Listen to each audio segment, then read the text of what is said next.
brave, yes, they on Beyond the Witchlight. So you guys were kind of amidst the carnival. You actually were there at the big top. We began at the big top where the show was about to go on.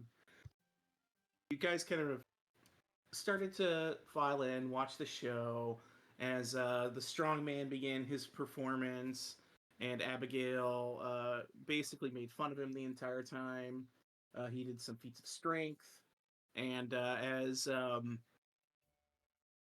Abigail continued to chide, it kind of brought down the mood in the big top extravaganza, and this heavy rain started to fall on the tent, and you guys kind of watched the next few acts. There was some acrobatics. There was a mermaid who did some singing, a beautiful song. And at the end of all of the acts, Mr. Light invited you guys to, or invited members of the crowd to come down and do some performances. Oz, Abigail, and Catelyn all were jumped at the chance to perform. Oz put on an extremely intense sword display that was very off-putting, I believe was the word I used uh, at the time. Uh, Catelyn was ribbon dancing her heart out, beat of her own drum. And Abigail was just straight up throwing axes as hard as she could with no real sense of pageantry or any thought for actual showmanship. Look, it was great. Tia loved it. Unfortunately, the show wasn't great. That last part. And the rain started to get a little worse outside the big top. And Mr. Light kind of clapped you guys off the stage, more or less. And as you guys were beginning to file out of the big top, they were handing out umbrellas, trying to get people to stay. But the rain was starting to drive some of the customers away. You guys were met by a fellow named Burley, a large, I believe he's a hobgoblin, or no, he's a bugbear with a pumpkin hat on, and he basically told you the bosses wanted to see you. You guys really tried to not follow him at all. You were like, well, screw it, who cares, yada yada yada, and he's like, all right, well, guess I'll leave, and eventually you did end up following him to go meet with Mr. Witch and Mr. Light. They kind of brought you into their little wagon in the back in the staff area, and Mr. Witch was the one who did most of the talking, and kind of a bit of a Winston Churchill looking fellow. He inquired as to what the purpose of your presence at the carnival was, and as you began to mention things that had been lost, he kind of began changing the subject and saying, well, that's too bad. You're not going to find what you're looking for here. You should just kind of enjoy the rest of the carnival and be on your way, kind of deal. He's pretty dismissive, and definitely seemed to be hiding something, as far as you could tell. With that kind of awkward interaction, Mr. Witch kind of sent you off to your own devices to enjoy the carnival, and you guys were kind of apprised of the fact that the mood of the carnival can affect things as to the general demeanor of everything surrounding the carnival, including the weather, it seemed. You then got tapped on the shoulder. Oh, you guys all started to leave, and I believe Burley spoke with Kieran for a moment and went over some information, basically telling you that stuff's been going bad here. Something really strange has been going on. Things have been going missing, like bad events have been occurring, and he can't get Mr. Witch or Mr. Light to open up and tell the rest of the carnival what the hell's going on. And so he proposed a plan to you, which was to steal Mr. Witch's pocket watch, which apparently is extremely important in creating the entirety of the carnival. You took that information in tow and trying to figure out like what would be a good way to maybe snag that because it would give you some leverage over them to actually spill the beans about what's going on. You disseminated back into the carnival, scattering to kind of investigate things. I believe we had Kieran also talked to what was his name? Candlefoot, the mine.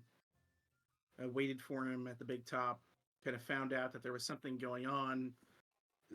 Somebody had stolen his voice. Essentially, is what you figured out, and you began to investigate. Took you down over to the Hall of Illusions. I believe that was it Abigail that went with Kieran. I Yeah. believe it Yep. It was. was me. Yeah. Yeah, Abigail went with Kieran to go investigate. Um, Oz was followed by Lydia as he went to go investigate the carousel and kind of figure that out. I'm sorry, I missed the part at the feasting orchard. You guys did go to the feasting orchard before you split up, and you met your mysterious benefactor, a gnome who was a bit tricksy in her words, and Mm-hmm. didn't seem to have a specific reason for giving you the tickets to get into the carnival other than there's a bunch of mysteries and she really wants to solve the mysteries and was hoping that you guys be able to do that. Um, there's a lot of talking in circles with her. She's pretty evasive, but that's when you guys eventually were like, okay, let's split up, gang. Let's Scooby Doo it and figure out what the heck else we can find out. You were given a few leads from her regarding, you know, the mime as well as the tree, and yeah, you, like I said, you scattered to the four winds. Oz and Lydia went to the carousel where they began to investigate a bit of a puzzle. Mostly Oz was investigating the puzzle. Lydia was just kind of hanging out and vibing. And eventually, Oz came to a conclusion, figuring out the puzzle that had to do with the horses and what their names should be, and was greeted by a twice now, unsettling figure that seemed to be aware of something that was going on and gave Oz a name. Do you remember what the name was, Cappy? Um, I do not. I'm sorry. Just one check. Does anyone recall the witch's name? I can pull up my notes and see if I have it. Ah, it's fine. It was Scabatha. But you learned of this name Scabatha having something to do with you, Oz, and apparently something to do with your patron, as it were. While that was going on, Catalin, on her lonesome, had gone over to the Dragonfly rides. Uh, Mostly, I think, to just go on a Dragonfly ride. I don't think she had a specific motive other than that. Uh, but it was there that she actually saw the tree fellow and kind of talked to him a little bit and learned a little information about Mr. Witch and Mr. Light. Uh, for that, they weren't really originally from the Fae. Was a thing that she had learned, as well as a couple other items of interest. But while she was at the Dragonfly rides, um, something went awry. Oh, and you also met his little squirrel companion, Red, who was very suspicious of Catelyn to start with. But now we're best friends. Yes, you made fast friends with him. Mm-hmm. But you went to go ahead and get on a Dragonfly ride. And as you were kind of getting onto this like large saddle that was, because they accommodate all sorts of different creatures, they were able to get you onto one. And as you were about to take off, a commotion happened, and you kind of spied a Kenku that was off in the wings, causing a bit of a fright to one of the dragonflies that got flew off with one of the patrons. But then you went off on your ride around the carnival and came back, and it looked like everything was settled. it was Abigail and Kieran following the leads with Candlefoot to the Hall of Illusions, trying to track down what you guys figured out was some sort of bird person that had stolen his voice. You followed through the Hall of Illusions and started making your way back towards the big top, just following footprints and things like that that led you all the way back around to the carousel. And it was kind of at the carousel that Catalan, Oz, and all of you convened and spied that Kenku making a break for it through here towards the actual big top tent itself. You guys kicked into gear and basically were like, "Get that Kenku!" and chased after him towards the big top. And as you guys burst into the big top, you realized that things were getting a bit dark. As you guys break into the tent, you see the Kenku uh, running, and as he's running, or as they're running, kind of trips over the wood barrier and stumbles a bit as the lights are starting to like flicker and dim, and suddenly the Kenku pauses, looks around, not even looking back at you for the pursuit. And you watch as a strange, dark creature just seems to drip from the center of the big top and crash down onto the ground as this creature appears. Ooh. Ooh. I want to touch it. Oh, looks like an oil spill gone bad. It's a fucking demon. Is that a shadow? And that, my friend, is where it was like watching an oily shadow drip down, indeed.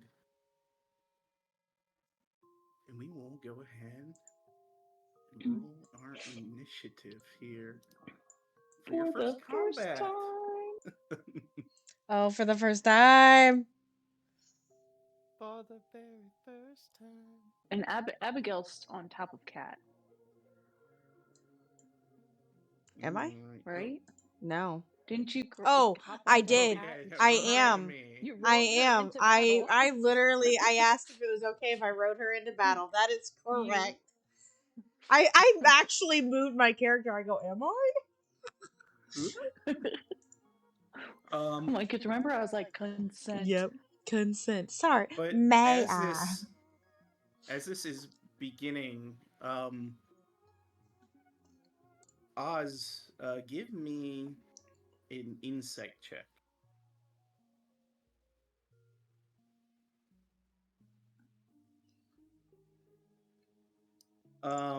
Okay. You don't notice anything particular about this creature then. He's really focused on the fact that he thinks this is a demon, and he's ready Yeah. to kill it. All right. We begin as this thing hits the ground, and you just hear kind of this strange guttural voice come from it. Hither, thither, yonder, you wander. Kettle stream, you've gone too far. And the Kenku is frozen in fear. Uh-oh. Alistair.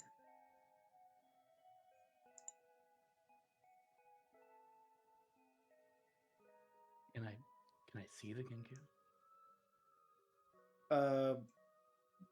Can you? Oh, I wasn't sure if you had a token, so It's out there okay. somewhere. Well, I can see the weird, ugly thing.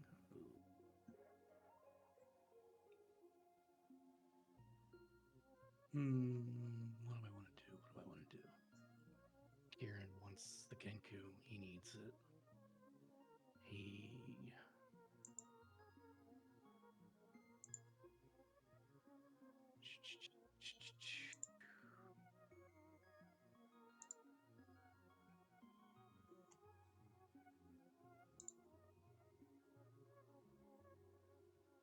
there. All right, make an athletics check for me, please.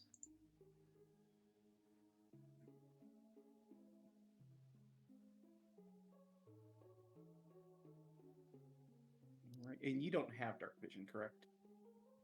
No, I can't see shit. Okay. You, forgetting that there were bleachers in your way, stumble over them, but you are able to keep your feet about you, and then the second set of bleachers coming, you kind of remember the spacing and are able to get over it and not lose your movement speed Forgot all of this. as you kind of charge into the dark. She's looking for us. Where'd you go, Kenku? What can I do here? Do I have anything?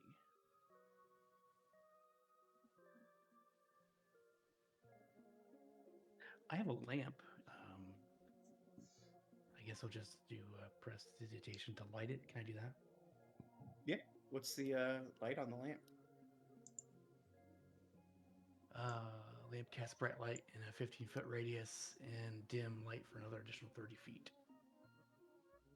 So 15 and 30? Yep. Oh.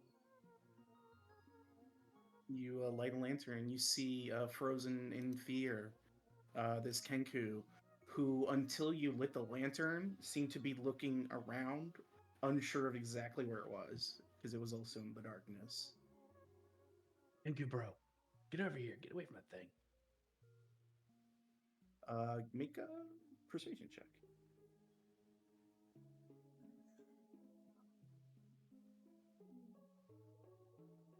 It looks to you and goes, I don't know who you are, but you got it. I love the way Kenkus talk. Stick with me, Kenku, bro. I'll do you no harm. All right. That would be your action, your movement, any bonus? Do I want to do anything? What else can I do?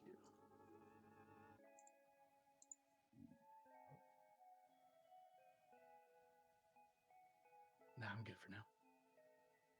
All right. Oz, a demon lies before you in the shadow. Indeed, he does.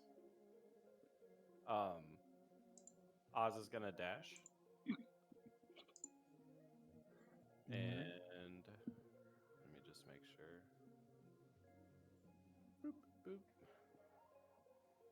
I can get about there. You changed to black. That's awesome.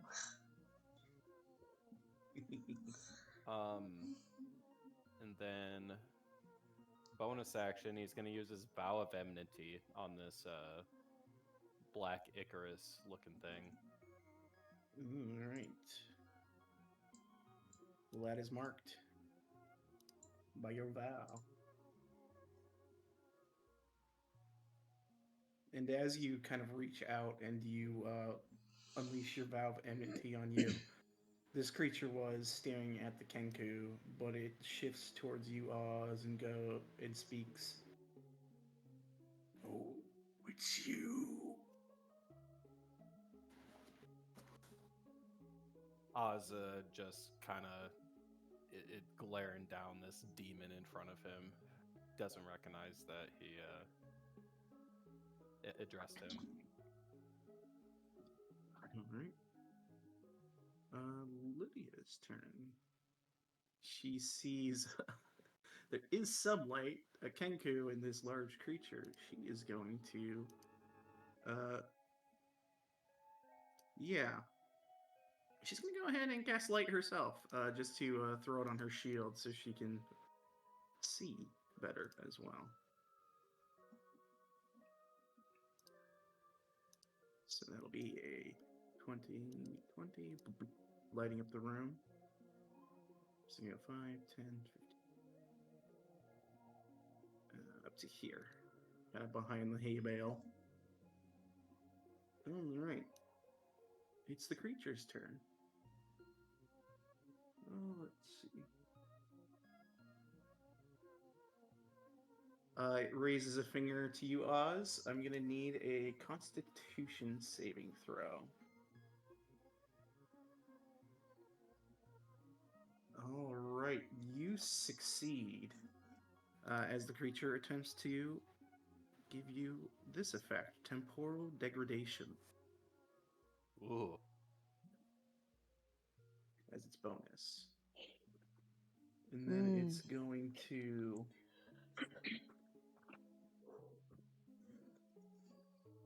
Yeah, it's gonna fly. 5, 10, What? around you to here. As it kind of like it's like the inky blackness lifts up into the below the shadow, and it just kind of hovers over towards you and the Kenku, and it's going to make 2 strikes. First one's going to be at you. 21 to hit. And the second one's going to be at the Kenku. Oh, wow, he rolled really high on both those.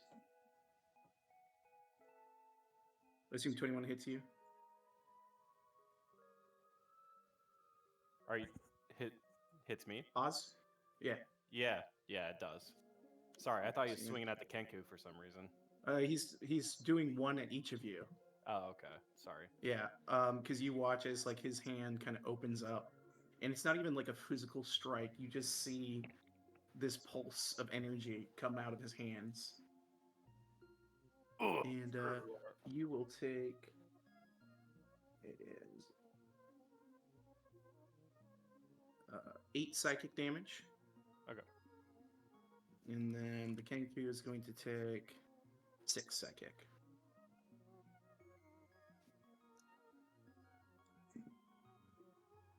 And that is its turn.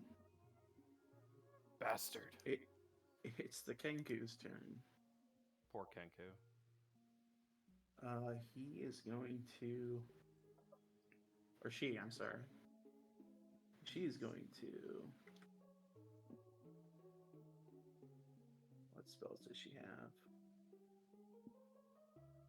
Mostly tricky stuff, nothing really combat-y. She's gonna disengage from it. Aaron still has his hand reached out. Yeah. And get over Run. here, gun away. She'll hide behind you and just go, I don't rightly know what that is. That makes 2 Catelyn. of us. Why? Oh my god. Alright, Kat is going to move up with Abigail. She can move up 40 feet because she has a speed of that. It's about right there. All right, give me an athletics check. It's a lower DC because you can see the benches.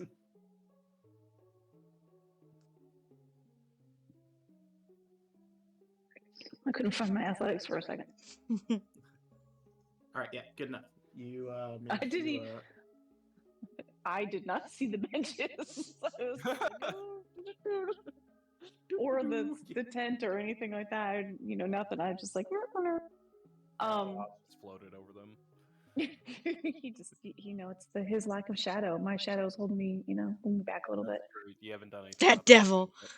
Our demon. That devil. And then that thing attacked. It did attack Oz, right? Yes. Yeah. Okay. He took damage. So Kat is gonna thorn whip it. Thorn whip it. Whip it good. Into shape. 15 hits. Okay. Woo. You check out that 1 damage right there. Woo! Oh, baby. Thorn whip. Are you pulling it closer to you? Yeah. It can go up to 10 feet. You can come hug me. Hey, sweetie. And you do 1 damage. I didn't know Thorn Whip Yeah. did damage. So that's awesome. And then for right now, she is going to hoof attack it too.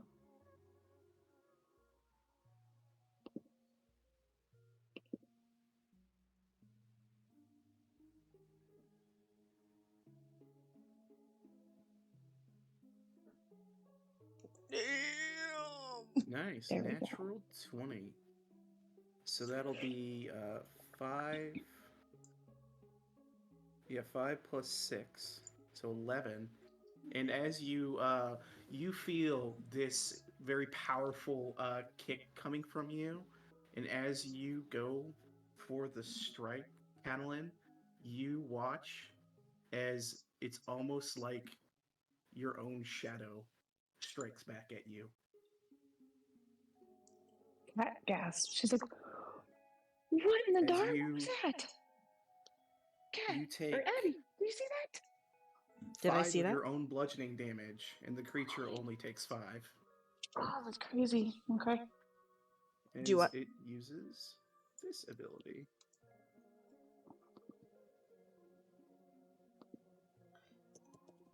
Do I see that, or is it just like a person-to-person thing? You see it. It's like her shadow is striking at her.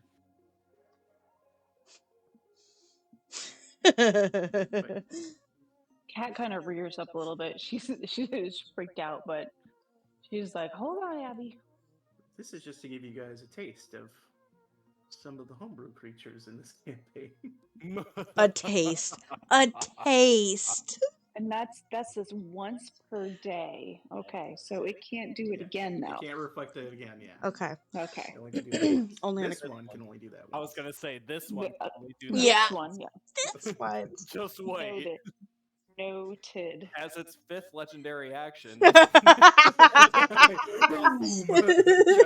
Shadow strike. Cat as Cat like gets back down on her front hoof. She's like, "Abby, you're gonna have to get off." No problem, darling. I think I'm right where I want to be. Okay. And that's it for me this time around. Abigail. It's not like an action to jump off or anything. I can just get off as movement. No, it's just part of your movement. Yeah. Okay. I get off. It's like 5 feet of movement. And then after seeing that shadow, Abigail will be and this thing strike 2 people. I go, now I don't think any of those 3 people gave you consent. So bless your heart, darling. And I go into a rage. Plus 2. Okay. 2 melee damage. Strike checks. Okay. 7 misses. Okay. As you kind of bring up your axe to kind of like cleave through its hand, you realize that you're actually just striking through shadows that are around it and not part of its body.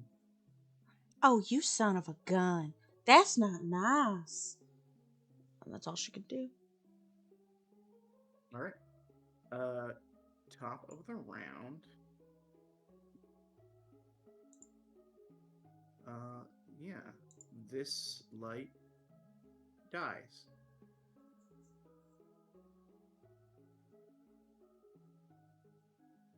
As a what was a torchlight up here just extinguishes.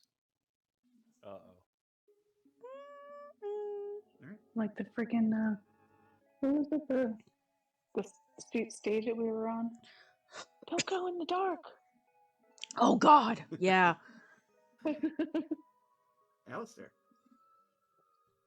Alistair sees that the Kenku is tucked away behind him.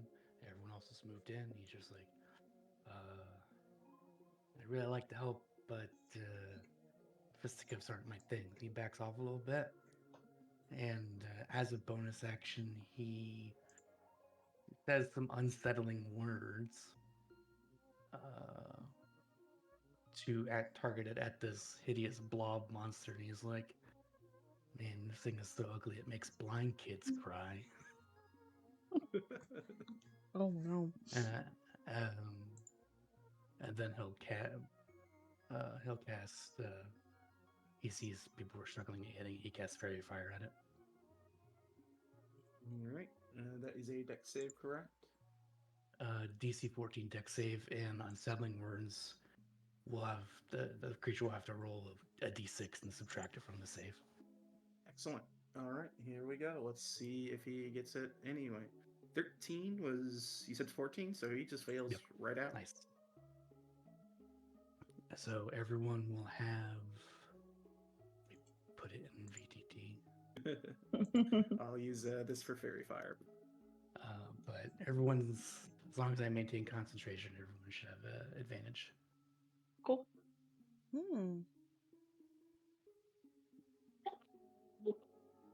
Nice. Anything else? Sorry, my dog's just starting to go live, but he'll just motion at the temple and she's like, "Come on, guy. Let's get behind this hay bale away from old Gracie over there." And he's done. Oz.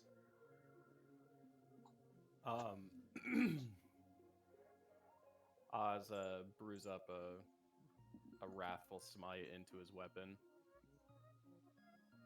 All right. and goes to smite this demon.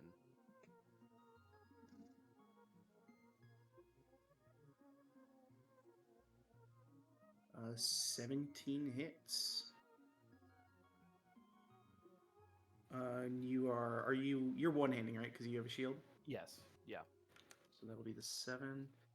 And as you alight with the wrath and the psychic damage kind of echoes out into this creature, it does nothing.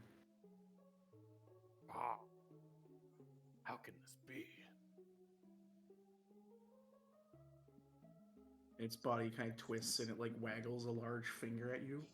Oh, no. Which one? Wiggles. Is it the middle? The big one, the big old hunger. He's like, mm. Oh, I thought you meant he Uh, was flipping him off. No. He's waggling. Waggling. But yes, you learn that this type of creature appears to be immune to psychic. All right.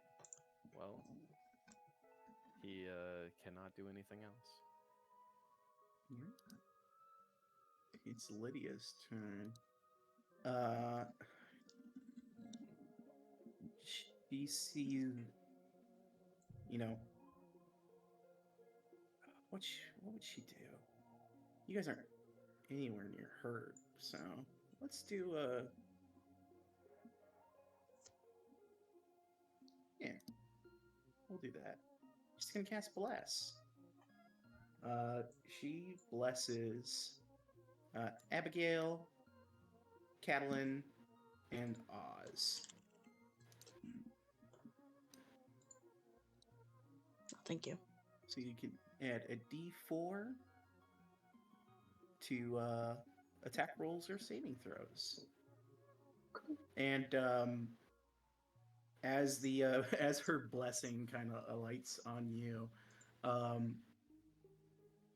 Kieran, give me a perception check. Don't notice anything. So Kieran, I'm behind the sorry. bush. But the rest of you guys feel like it's almost like you're hit with a needle very quickly as you're blessed. Ow! What was Consent! Don't worry, it's gonna help you. I consent! I feel like it hurt a little bit, but that's the way it's supposed to be. Okay, thank you. I feel like this is like It's how it works. piercings. It's how it works for everybody. Okay. The devil Thank doesn't like you. piercings. All right, It's not visible. the True. creature. Oh man, fairy fire is annoying. No, it's not. Go away. It's going to point in your direction, Kieran. I need you to make a Constitution save.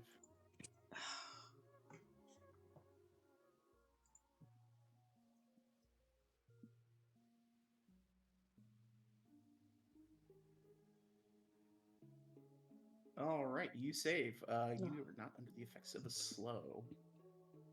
All Nice. right, but you are still within range. It'll make this attack at disadvantage because there's stuff in melee with him. He's gonna try one at you and one at the Kenku. Both of these are at disadvantage. 20 to you, 12 to the Kenku, which does miss.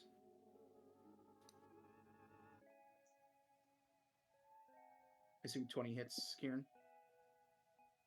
Oh yeah. All right, you take 11 points of psychic, and I need you to make a Constitution saving throw for your Fairy Fire. You succeed. You keep Fairy Fire up. That's its turn. It's the Kenku's turn, who follows your instructions, kind of hides behind here. And is going to throw a dagger. Boop. Oh. 21 hits for 5 damage.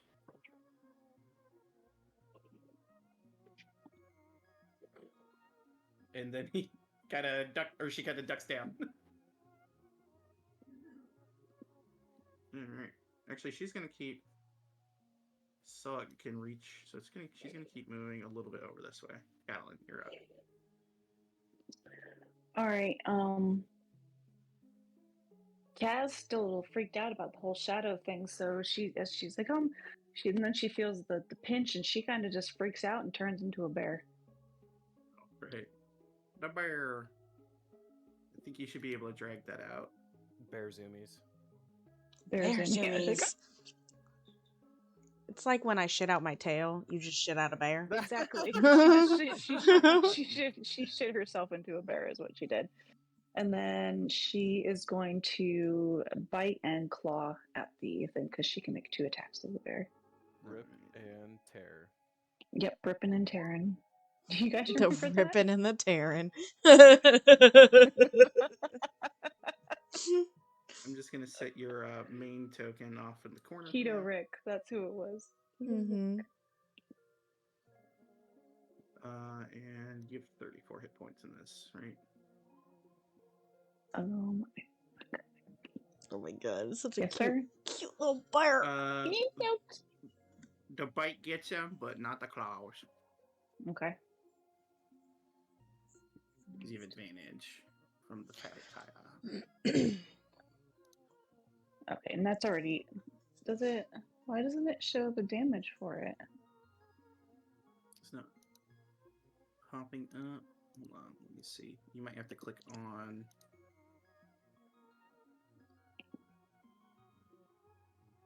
I'm just gonna. Which one hit? The Bite. You said the claws hit. Bite. The bite did. Okay. Hold on. You know what? Your claws were incorrect. Let me update those. Yeah, because it wasn't giving you your +6. Oh. So you might want to close that sheet and reopen it. So with +6, that Okay. would have been 18. So we'll just count that. The claws would Okay. hit too. Okay. Yeah, I don't. For whatever reason, it won't do the damage off these sheets. I don't know why. Okay. So I'll just manually roll it. them. Yeah, that's fine. All right. So the claws hit. So that is a 2d6 plus 4. And do Plus the 4. plus is only toward. That's the damage. Oh, that's thing to for hit. him. Yeah, That's plus what. is to hit. Yeah. What? Yeah. Did the bite hit? Yeah. Yeah, bite did hit. Okay. All right. Then I gotta roll that one too, and that's a 1d8.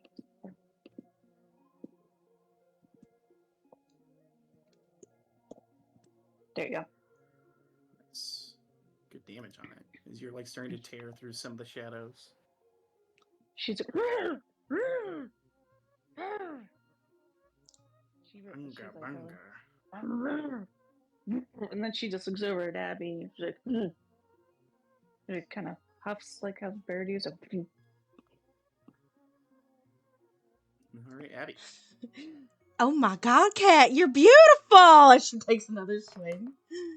With advantage. Forgot to hold it down.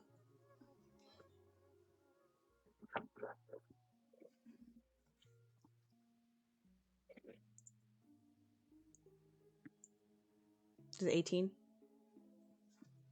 18 does hit. So that, and There, I got you then fixed on the initiative tracker toast. and then while she's in a rage, her first attack adds Divine Fury. What's that? So that'll be 9. plus 2, so 11. Oh, Your rage yeah. damage in general. Yep, and 2. I'll have to remember that. All right. Top of the round.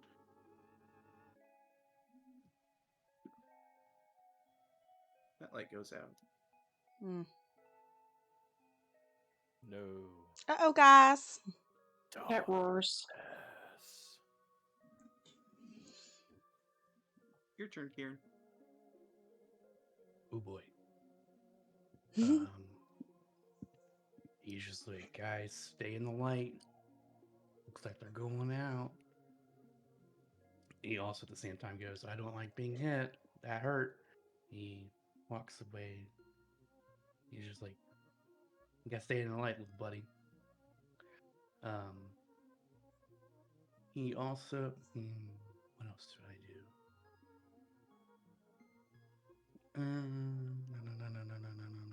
No. Not that. He will just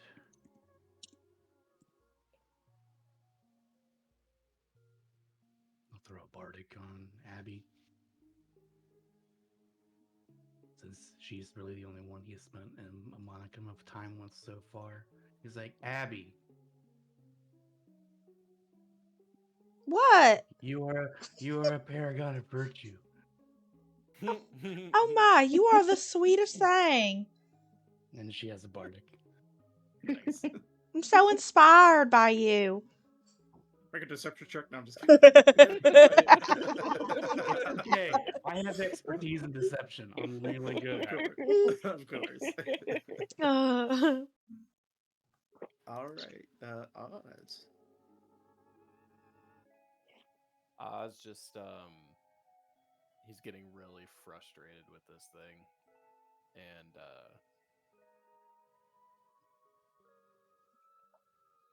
he just goes up to like swing at it unarmed, like he wants to like just like, or how about he goes to grapple it?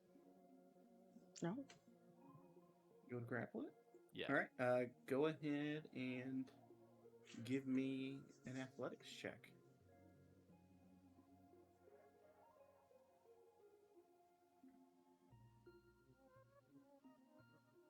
All right, that will be against its strength.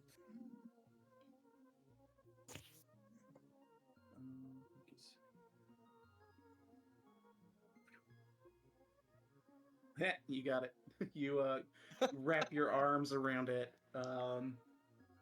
You feel that you're able to like hold it in place, but its body is so amorphous you don't feel like you could possibly like restrain the creature.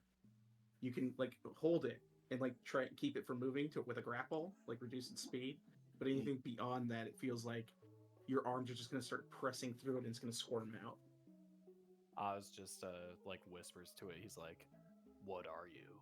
Who are you?" Something you forgot, Oz. I'm sorry, does that thing know your name? That's all he's gonna do. Alright. Lydia's turn. You guys all look fine. She's gonna go ahead and cast a little ding dong bing bong at this guy. Bing bong. Bing bong. Just to make a wisdom save.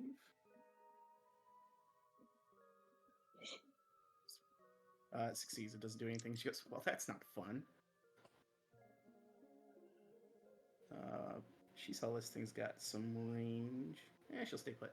She's fine. It's the creature's turn. It looks to the bear, and I need you to make a con save for me, Okay. Kellen, with the bear stats. Oh, yeah. I almost went to my regular stats. Yep. You silly bear, you're good. Oh. All right. Let's go for. She sticks her tongue out at it. She Actually, lets it kind of the mole out of her mouth. Your hits were a 13 and a 12. Okay. The dagger was a 16. I'm just double checking.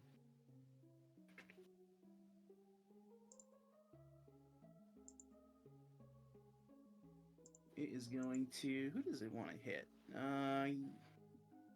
Oz is being kind of mouthy. It's going to go for him. So do 2 strikes at you. A 10 and a 24. The 24 hits. Max 13 points of psychic. As it's almost like its 2 hands just like reach towards either side of your head and try and like just blast energy on either side. Oz screams and his eyes are starting to darken.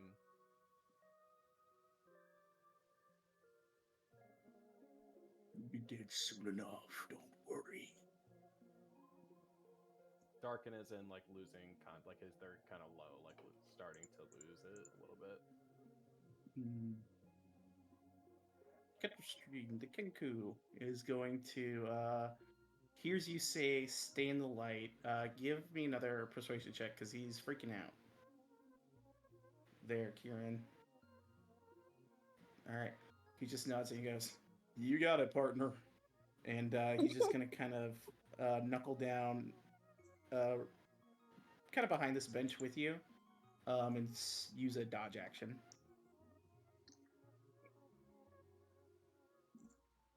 Alright. Camel. All right. She is going to bite and swing at him again. Jesus. Yeah, that was about it.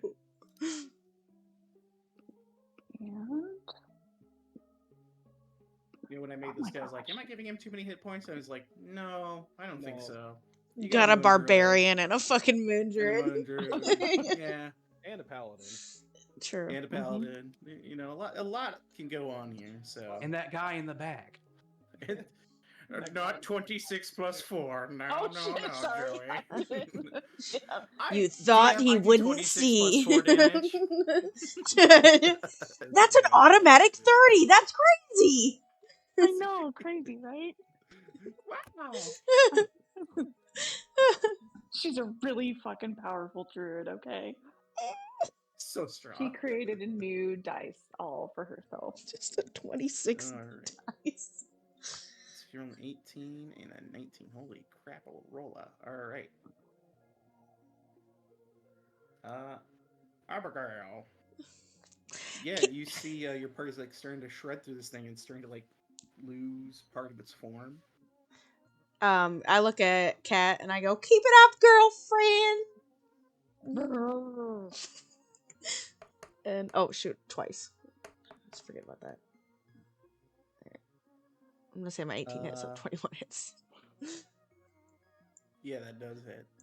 And that plus my Fairy Fire is a nasty, nasty boy move. Alright, so 12? You're welcome. Yeah, 12 damage. That's good. Because that also keeps it from doing something else it can do. So that's a good move. It's Stealthy Boy.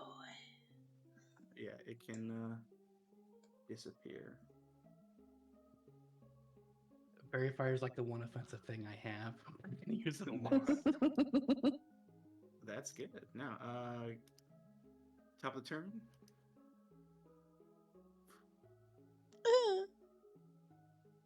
it would be Cat, it's getting hard dark. to tell.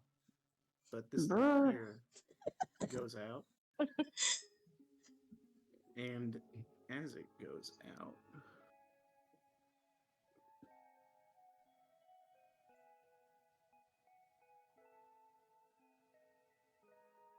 alright, I need Oz, Abigail, Bear, and Lydia to make wisdom saves.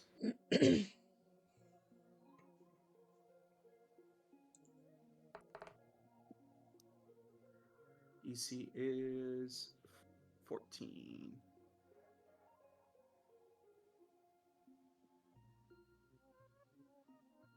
All right. Can I add my bless to that? Yes, Can you you can do add that? bless. 1d4. That's a roll. Yeah. The Rolling DC is 164. nice. Just kidding. Oh, it made All such a right. huge difference. Well, you roll it, so that gives you 9. DC is 14. Um, Oh, it would have never everyone worked. who failed, I've done that. which will be um, Oz, Lydia, and Catelyn, you are all frightened until the end of your next turn. Does Oz not have bless also? Oh, Oz does have bless. Oz, you can roll an extra d4. DC's 14, so you'll pass. What did you say we had? You are frightened until the end of your next turn, and the Okay. source of your fear is technically this creature. Okay. So as long as you are within sight of it, you have disadvantage on your attack rolls. So because of the fairy fire, you'll just be rolling regular attacks. Okay. And the same goes for Lydia, but doesn't do much to her. She's not gonna stand up there and start smacking it. So, all right, Oz. All right. Let's see here. God, nothing he's doing to it is really doing. Oh wait, did we skip me? Oh, did we? Yeah. Yes. Oh, yep. You I'm did. sorry. Yeah, you. Kieran, my bad. Not like I can do a whole lot, anyways. But I will. Who's taking a hit so far? I'm at Oz. 12 hit points. Who got feared? Just Lydia and the bear. Oh, Lydia should be fine then. Bear is doing some solid damage, so he's gonna see if he can help the bear out somehow. He's gonna go. Bear, etiquette, and grace personify you as a noble forest dweller, and he gets bear inspiration. there you go. You got a bardic. So You get a bardic. Bardic inspiration. All right. Now, Oz, you get your turn to be frustrated. Oz is very frustrated and very just like, this thing is fucking scary and I don't know what to do with it. And gonna take like a few paces back and cry. No. He's gonna like kind of dig deep and yell at this thing to like run away, and he's gonna cast suggestion.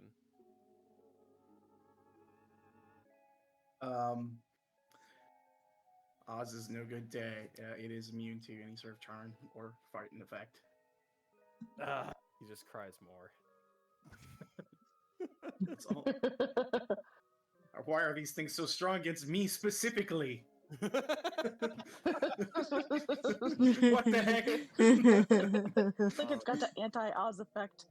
I think, yeah, that was an action. I still have a bonus action. Let me see if I can do anything. You're learning a lot about these creatures, though. That's good. Yeah, no, they're nice. No, I can't do anything. They're cuties, cutie patooties. they're so cute. They're truly So nice. cute. Shadow cuties. All right. It's Lydia's turn. Oh, she's currently frightened, so she's just going to stick to the ding dong bing bong because that doesn't require her to hit. Okay. Bing bong. Bing And bong. of course, it's rolling money against her, and she's like, "This is really irritating." looks to Oz with a knowing look of ineptitude.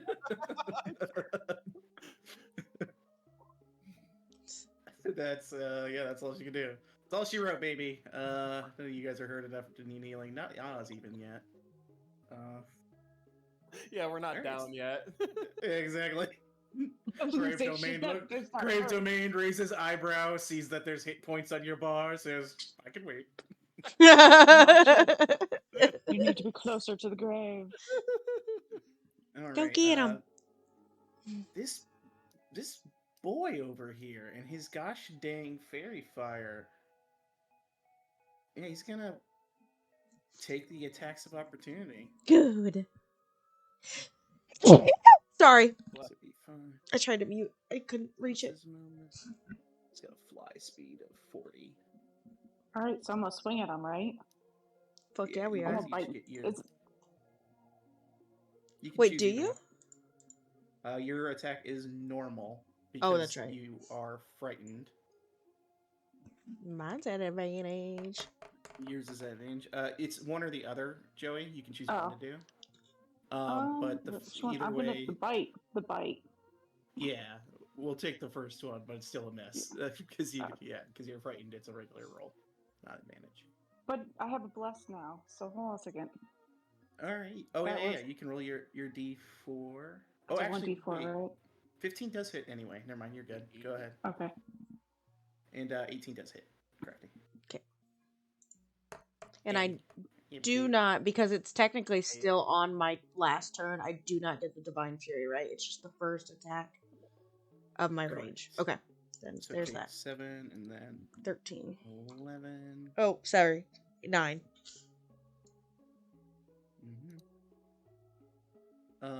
And as it's kind of floating over there, it is going to point back at you, Abigail, and I need you to make a con save.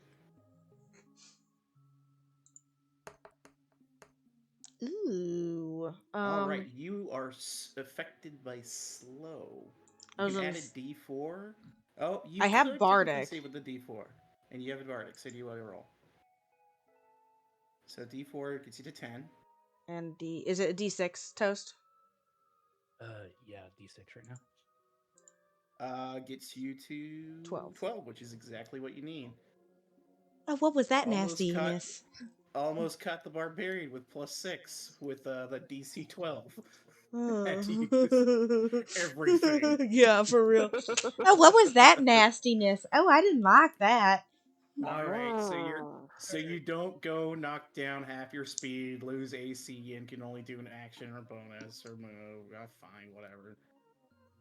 Anyway, I it's gonna didn't try like and that. roast Kieran's head over here, and it's gonna attack him twice. 17 and a 12. Well, 12 will miss, and Kieran's going to go shake his finger, not today. And he's gonna cast Silvery Barbs. Alright, so it gets to make another attack. So it'll be a d20 plus 8. 1 second. Okay, it's gonna be still 20. hits him. But you can give the advantage to someone. I'll give it to Frightened to make Frightened Bear now. Alright, the scared bear gets advantage on a Scared roll. bear. Oh, and I gotta check a couple things. Abigail, yours was 13. And the bite was 9. Okay. It was no, my bite was 11. Yeah, it was 11. No, I that's messed not up. what- Oh, sorry. Don't worry. I'm looking at something else. Oh. It has some very specific rules that you guys haven't run into yet. Sir? Sir? But That that raises would the be, paw. Peter? You take 10 points of psychic, Kieran, and I need you to make another con save for your fairy fire. You just passed. Nice.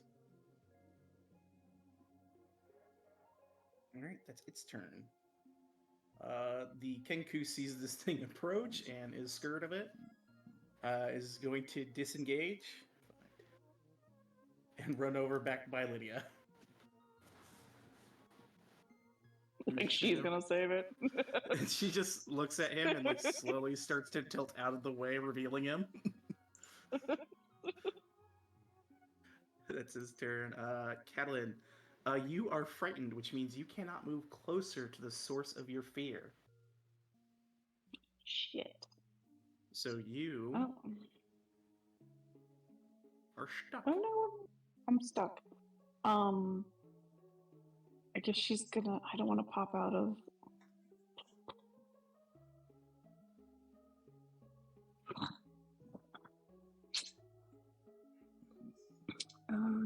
Okay. I guess she is gonna pop out of wild shape then. Really? And she is going to cast Thorn Whip on it again, trying to move it closer back towards her. What's the range on Thorn Whip? 30 feet? It is out of your range. Oh, damn it. Can I just take all that back? Can I remain in play form? No. There you go. I can't move. Yeah. In reverse. She's just gonna hold everything right now. Okay. Yeah. Baird sits there scared. She's just a scared bear. The good news is, at the end of your turn, the frightened effect fades. Cool. Alright. Abby. Well, she knows she's not gonna make it, so. Oh, nope, she will make it. You're gonna have to make an athletics check going over the hay bale. Oh shit, yeah, okay. Athletics. And a luck check for running under a ladder. I totally would. Just roll me a d20 then, please. So I just want to see Just how a lucky just you a are. 20. I want to see how lucky I am too. Okay, you're good. You're good. No bad Pretty luck. No bad good. luck. All right, you spin in your hand and you wipe off the black spot. I go. You're good. Blessed be that that makes it tear. You are good. You make it over the hay bale, no issue. Just vault over it. Yeah. I yell parkour. Oh yeah, that's fun. And smack it. Oh damn it! I keep forgetting to hold shift. 15 just hits. Okay. And that plus that 13. I'm going up by 1 every time. I'm getting better at this. I'm used to hitting trees. Top of the round. We are going to extinguish another light. No. Which is this one right above the bear. I need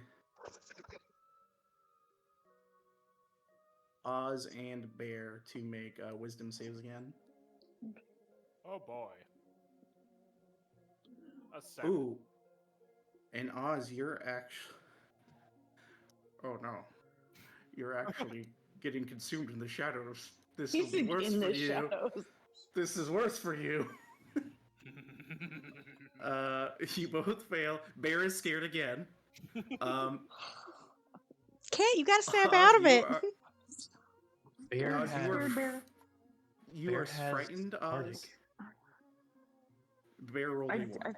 Oh, never mind. I rolled it. There's nothing that can save me on that one. Yeah, and a D4 with Bless would not save Oz either. It's DC 14.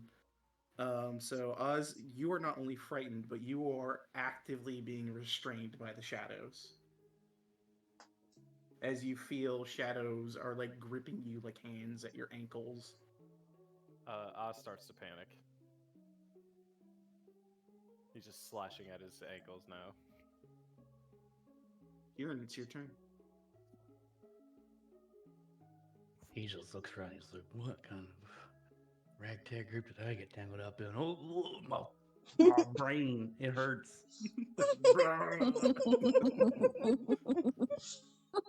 He circles around here. He's just like, grab by, and he slashes at the thing with his rapier.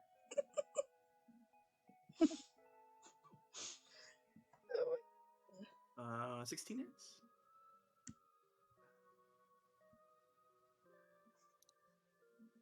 Good old 4 damage. Nice. Pokes at it, and then he just like, oh god, I'm in a pickle. He is. What is he gonna do? He's going to.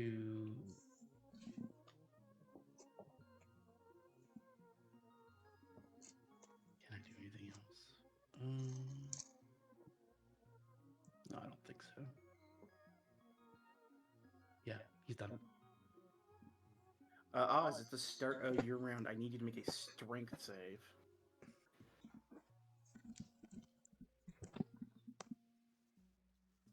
12 is what you needed.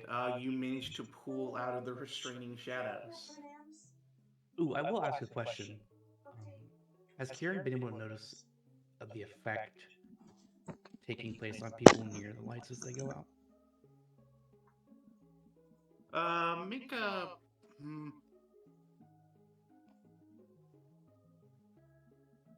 I guess a perception check. We'll just call it general perception. Yeah, the first time it happened, you kind of spied it. People start to get frightened by the lights going out. And you now that you kind of maneuver around, you do see as Oz is like getting stuck in the shadows. It's like they're trying to stop him from moving. I'll say before my turn technically ended, I'll be like, guys, stay near our light and away from that light. It's annoying. But Oz, you do break out of the restraint at the start of your turn. All right.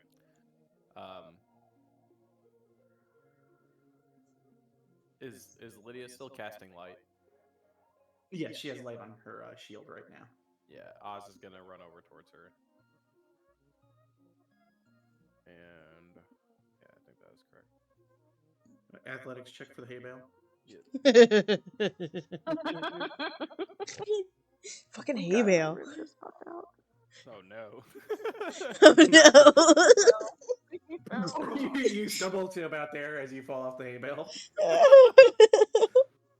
But he's gonna do that bear like laughter turtle. It's not as easy as it looks, Oz.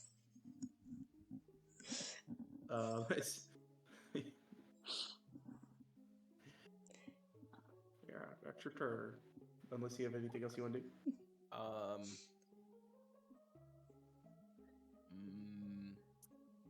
Paladins don't have any good cantrips or anything.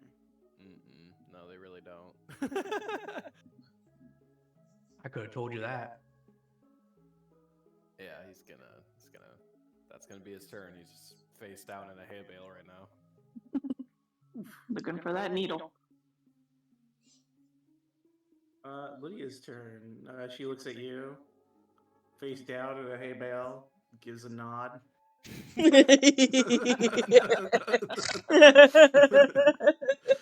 Ding dong, bing bong. Here we go. Let's try it one more time. Let's see if we can fail a third time.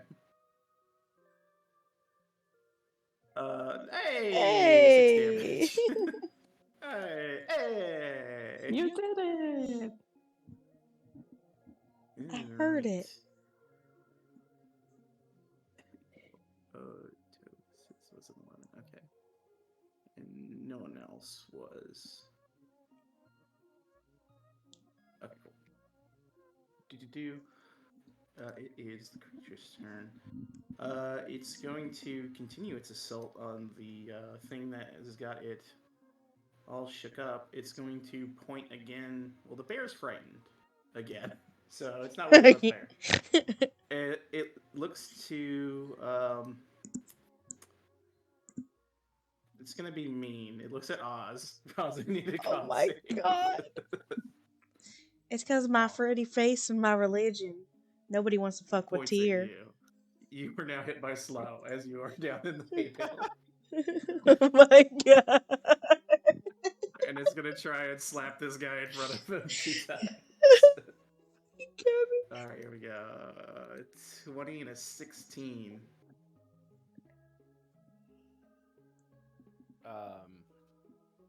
This is on Oh, sorry. Kieran. Yeah, sorry. Oh, woof, I'm gonna die. Both hit? Can't cut? I will. Cut? What?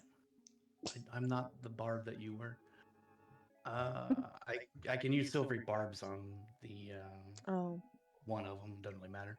They both hit me. Alright. I'll do the first one. Yeah. Yep, Go ahead. don't matter.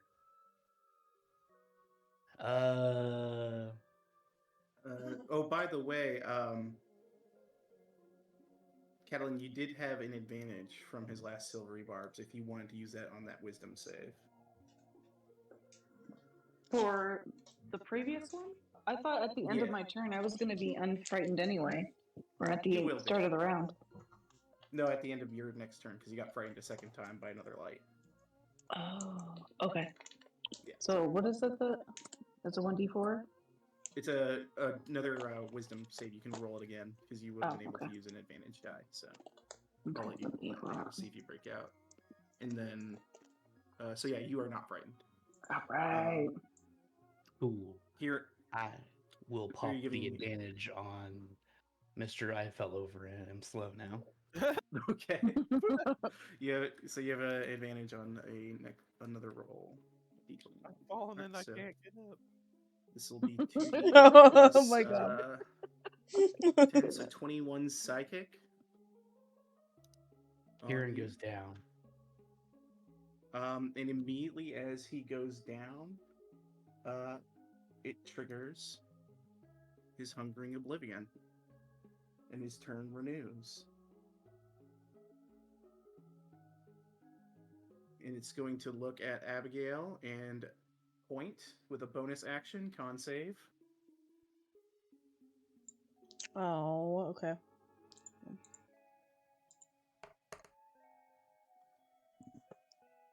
You are not slowed. I'm and it's so going to take 2 con. strikes at you. Oh no, thank 19 and you. a 22. Yep. Ooh, and Fairy Fire does go away because unconscious people cannot maintain concentration. So you'll take 17 points of psychic. Oh. As when you see Kieran go unconscious, it's like it starts to pull his shadow into its body, and suddenly it snaps back quickly, fades, and then lashes out quickly again. Gross. All right. It's the end of that turn. Kettle Steam is going to no, he has to stay near the light. He stays near the light. He tries to hide. Or she tries to hide. She's gonna do a stealth check. What's her stealth? It's +5. Pretty good. 18. She like gets down low behind one of the benches. Catelyn. All right. Cat is no longer frightened. And she's gonna move on. Oh my god, that is. She can move up there. Okay. Oh, she's too big. She's gonna go right. Right over Kieran's unconscious body. Sorry. Listen, she's gonna be in the one in the front of her, but she doesn't want to cover. I mean, you're gonna have to do it if you want to get in melee. Well, can we? There. No, she's right there. Make a dexterity check for me to make sure you don't accidentally step on Kieran. Oh wait, I gotta go back into this one. It's a dex check, just a simple, humble dex. Yeah, you're able to kind of like scooch in and not stamp your friend to death. And then she's gonna bite and claw at him. She is annoyed right now. All right. It's not advantage, but those do both hit. But sorry. I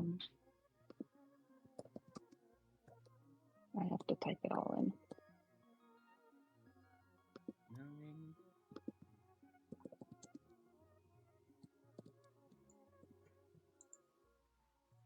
9. Kellen, how do you dispatch of this shadowy creature? Fuck yeah. She does like one of those big, like where the bear like stands up and it just she roars because she's pissed off that she almost had to step on this new guy that's been looking out for her, and it just attacked her tear loving friend. So she swipes down at the shadows with her paws, and then she bites right at the center of it and just kind of like gnarls at it and watches it. However, it dissipates. Yeah, you shred through the shadow and you watch as it twists and almost seems to pull into an odd like spiral, like it's being pulled back through something, like how a black hole extends endlessly into space. Just a singular point being pulled back further and further. It seems like that goes on forever in an instant and then it's gone.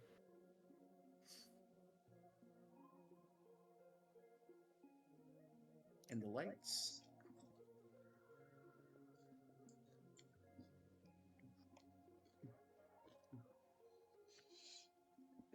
What the fuck was that? Oz, was that one of your strange demons? She goes over and she helps Kieran. Kieran continues dying. She helps Go Kieran. ahead, make one death save. You can make a medicine check if you'd like to try and stabilize it first. Okay. He's stable. Lydia, you can't see it, but she frowns. Oh. But she'll walk up to you, Kieran, and she's going to cast a second level Cure Wounds, and you just get maximum, so you will get 20 hit points back.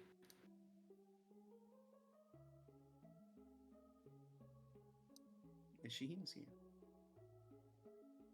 you. Oh boy.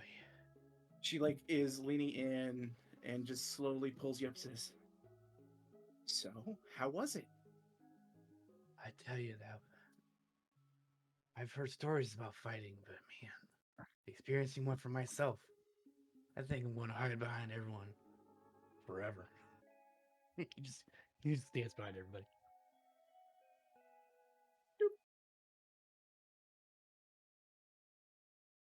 And the lights are back.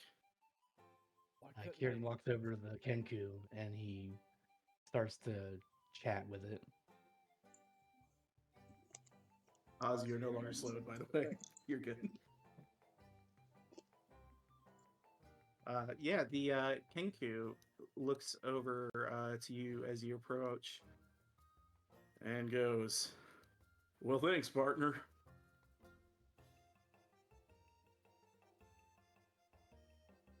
Kieran's like, "What's your name?" Kenku. I don't want to keep calling you Kenku. That's improper of me. It looks to you and goes, "Kettlestein. That's a cute name, don't you think?" Kettlestein? Yeah. Like Frankenstein, but Kettlestein? Kettlestein. Oh, steam. Is your name actually Kettle Steam, or is it the sound of a kettle steaming, whistling from steam? It does make the noise as well, and it just nods. Karen smiles at. I understand. Nice to meet you, Kettle Steam. Now, I understand you've been causing a bit of ruckus around it. I believe you took something from one of my friends, his voice. Would you be willing to give that back, please? I'll say persuasion check with advantage. Catalin, do you remain as bear? Are you Yeah, for right now. Okay. Yeah. Natural 20, nice. The Kenkushi nods at you, and you watch as she kind of sheepishly reaches into a pouch at her side, and you see she pulls out this straw doll that has a bit of thread wrapped around its throat, and then she pulls the thread off, and the doll just kind of burns away, and she goes, "It's done." What? Kieran like smiles graciously and says, from the bottom of my heart, I do thank you. Knows you made a very wise choice. Now, I don't begrudge you of what you're really doing. Whatever, gets your joy in life, I believe everyone should do. But given your predilection for thievery, I might have a suggestion for your next target. She looks at you with curious eyes and goes, "Time is money, friend." Yes, time is money, and your next mark that I might suggest would be the pocket watch of Mr. Witch. Uh, yeah, as you say that, her eyes light up. And she replies, "Mr. Witch," in Burley's voice. Exactly, yes. Do you think you could help us out with that?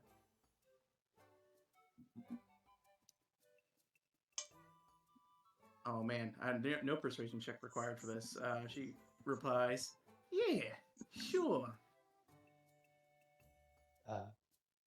Kieran turns around to the group. He's like, guys, we want to go for that pocket watch. I believe we have our way in to get what we need from Mr. Witch. If everyone's on board with it. I for one, am very curious as to what they might know about my missing brother. Yeah, sounds good. Let's do it. Kettle Steam looks to you and says,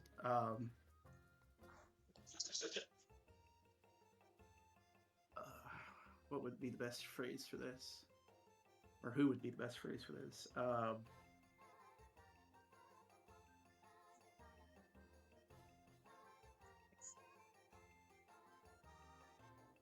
She'll actually tell you the following. You'll hear in Mr. Light's voice, "Someone's going to find out about this. They'll shut us down." And then you hear in Mr. Witch's voice, "We agreed to this pact. Our hands were forced, but our eyes were open. We let the Hourglass Covenant take what it wants, and in return, we stay in business. That is what you want, right?" Mm. What in the what? And I'll Kieran, copy the lines for you guys as well. Ooh, Hourglass Covenant. Ooh. Corruption. I think these guys are up to no good. It was Light.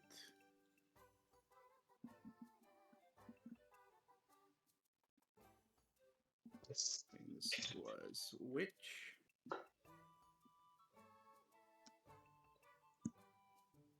And then you hear her look at you. She looks to you again. Karen goes, "I'm looking for someone."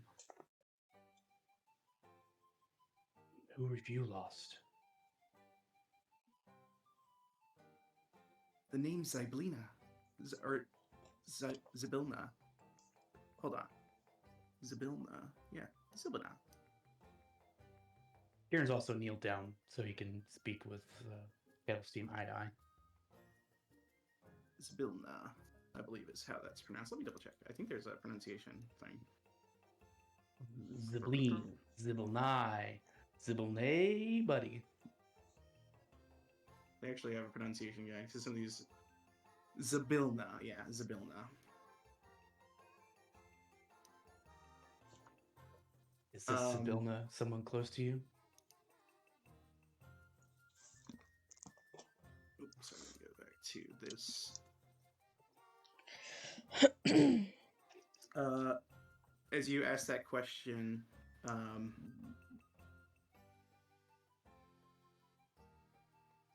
the Kenku, she will nod and then say, in that same voice, which is kind of like a woman's voice, well, we've got to get to Prismere. Prismere. Am I familiar with that place? Make a history check. Anyone who wants to can. History or Arcana, whichever you prefer. Bear, you still have your mental stats, by the way, just not your physical ones.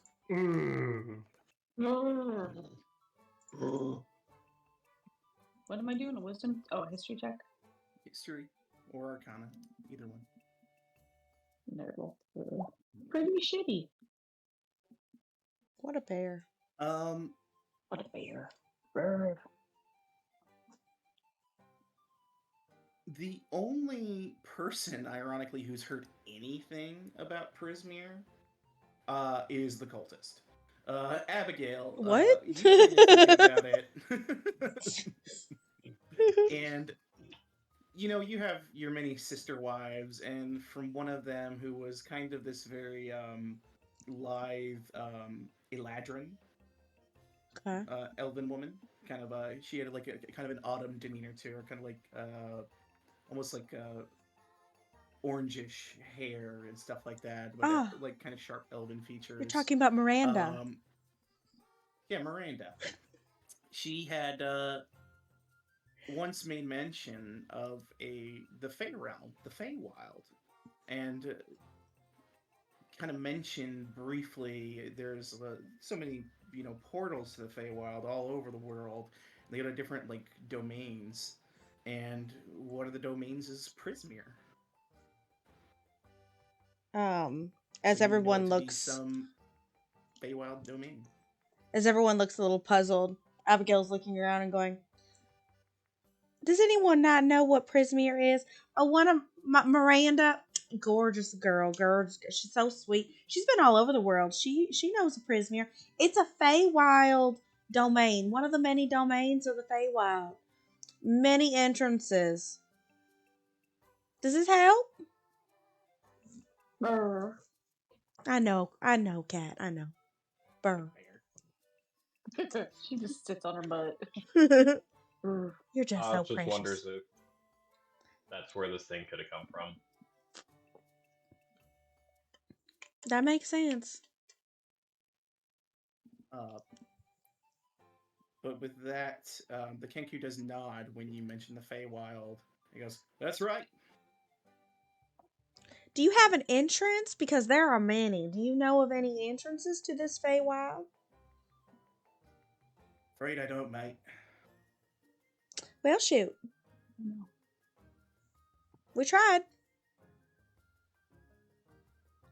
Well, Kieran's like, as much as I'd like to stay in this tent, I think we should probably go back outside. See if Gandalf's okay. Oh, see, yes, I'd love to hear his voice. All right, you guys head out of the tent. Mm-hmm. Can the bear Kieran's fit walking out of here. the tent? Yeah. It's a huge tent. Oh, yeah. You guys It's are like inside a- of a massive tent. Did you just call her back? Like a circus tent, right? Can this fat fucking bear even make it out? You know, I kind of forget that she's a centaur also. Alright, I'm just gonna leave you guys in here for now. We'll just switch back to the main map. I like to think of Cat as a normal human being and not a horse with 4 legs. Just a normal human. And, Happy face. Happy face. You guys have the Kenku in tow with you. Let me grab the Kenku. Got the steam. Cat.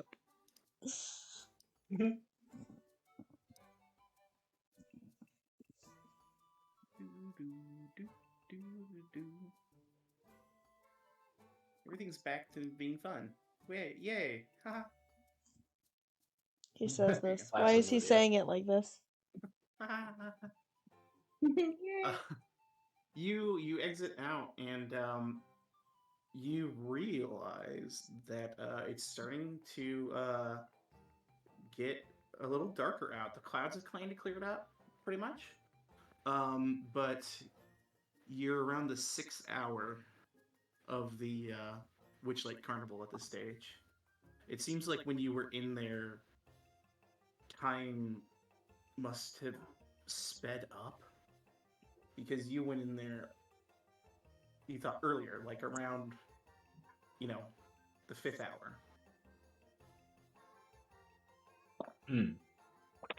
So we were fighting for like an hour. Stranger and See- And stranger. fighting and talking. Yeah.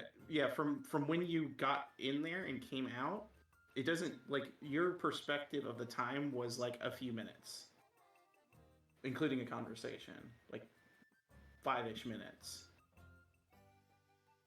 But you come out and it's like an hour's passed. Weird. Kieran's just looking for Candlefoot. Candlefoot. Yeah, you let me pull Candlefoot back up here. Give me a sec. He was down at the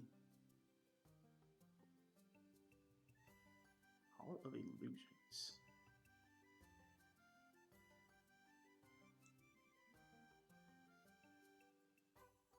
Has the rain stopped yet? Yeah, the clouds have kind of broken up. All right, you the last place you remember, well, I guess Oz would know, and you would know as well, I think, too, Kieran, because you followed him to the Hall of Illusions. So you He didn't follow us from the carousel? You guys did not see him enter the big top with you when you guys ran after the Kenku. And he works at the Hall of Illusions. So Yeah. he might be at the carousel, he might be at the Hall of Illusions. It's up to you where you guys want to go look. Kieran's probably gonna go towards the hall then. That's where Yeah. his job is. I follow Kieran. I follow Kieran. Let's go check on Candlefoot. Oh my god, you guys are moving as a party? Oh, We are. I know. Abigail gets distracted and runs off. Kieran does Jedi mind. Kieran does Jedi mind trick, and he's like, "Come on, everybody!" Waves his fingers. All right. As you guys are kind of walking along, Kettlestein looks to you and says, "Well, I got a caper to get up to. I'll see you soon." Kieran winks. And Where also at? gives Kettlestein his last bardic. Where All we right, meeting excellent. at? It doesn't say anything. Not as much as Kettlestein. Kettlestein, she sneaks off. Okay. Kind of rude. Sending her after the pocket watch. Doesn't mean Abigail doesn't have her Machinations manners. in play. You arrive at the Hall of Illusions, where you see Candlefoot is there, just kind of looking listlessly. He's like kind of sitting down on like the wood platform next to the Hall of Illusions and staring for a minute. Kieran's just like, "Well, I'm at Candlefeet. Is it Candlefeet or Foot? I can't remember. Candlefoot. Candlefoot. Candletoes. Can you speak?" I can't do. Oh, holy crap! Oh, great! Oh I can talk my. again. I thought. Oh man. Can you please shut up? You're a I'm mom. joking. No, he's not. Did you do this? Did you guys save me and my voice? Yes, we found the thief and persuaded him to relinquish your voice. Oh, golly gosh, thank you. I don't know if we saved him, guys. We might have put him in more Kieran. danger. Kieran smiles at Candlefoot and turns around and just goes, "Oh my god." My name's Candlefoot, not feet. It's one That was- foot. What You foot? have 2 feet. Oh my god. This poor gosh. Cat- We should cat- put him out cat of his swipes- misery. Cat swipes her paws towards his feet, just kind of gestures. 2 feet. Yeah, 2 but I'm feet. Candlefoot. Those are my candle feet. Candlefoot. Who took your voice? She just does a bear shrug. Have It you was a Kenku. have you ever thought that that bird did you a favor, sir? What? Why? Oh, you don't know. Okay. Kieran's, he interrupts Abby. He's like, Abby, please. I'm sure he didn't need the assistance to be better at being a mime. Lydia Yes. quietly enjoys the physical pain this is putting you all in. Yes. What Kieran said. Yes. Anyway, thank you so much for everything you've done for me. Good sir, I would like to shake your hand.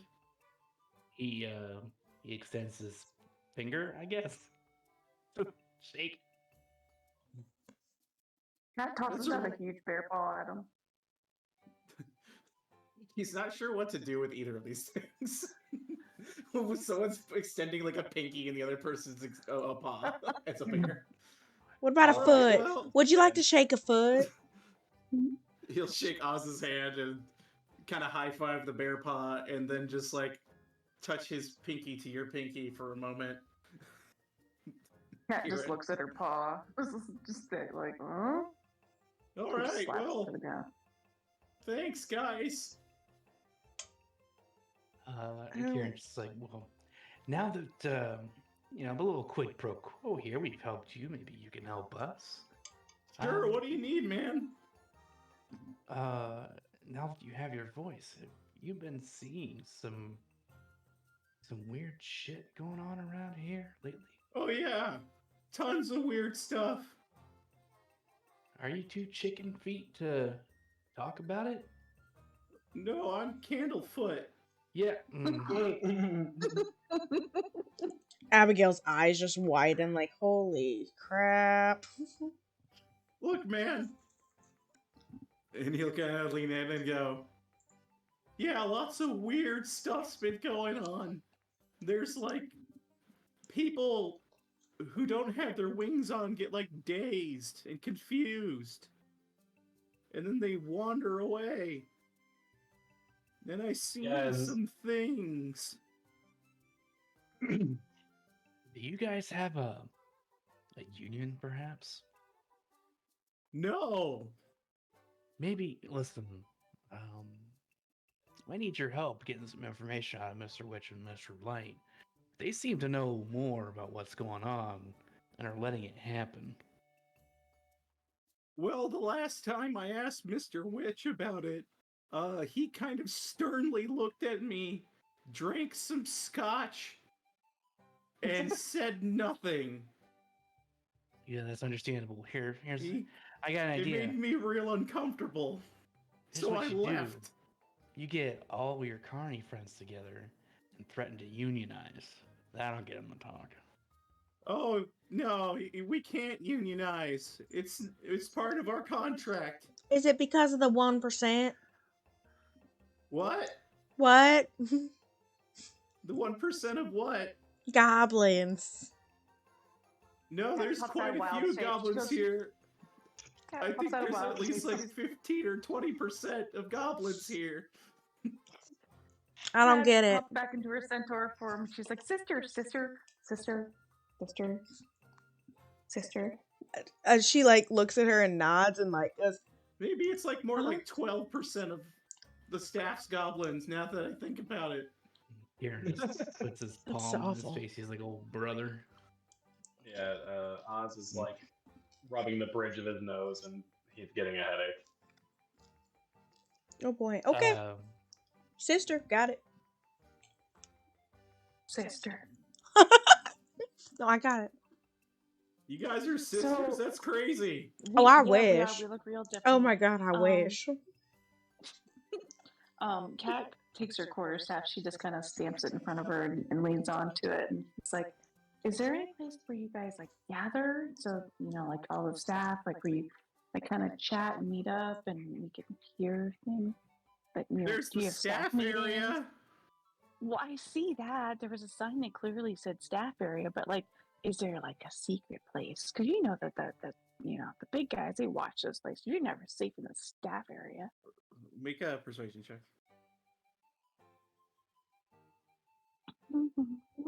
She's got so much persuasion. She's got Ooh. a 0. You rolled 15 now. He goes, well, I know sometimes staff members will meet at the feasting orchard. Is there like certain times that they do? Well, usually when they're off shift or taking a break, they like to smoke pipes and stuff back there. Oh my I don't god. smoke though. It's bad for your voice. Oh, it's so bad for you. It's bad for you in general, you silly. I mean, you've got a career of just, moving your hands, so I think you might actually benefit from a smoke every now and then. It might relax you. That's what my dad Well, did. Cat. He Sister. had some good Sister. smokies. Sister. Hey, my dad. Oh, we do not You promote know the tobacco. the mermaid that my sings at the dad big liked it. top? Mm-hmm. You know her? She's got a beautiful voice, and I tried to serenade her, and that's when my voice was stolen by the Kenku. Probably was doing it. Oh my god. Cat starts laughing.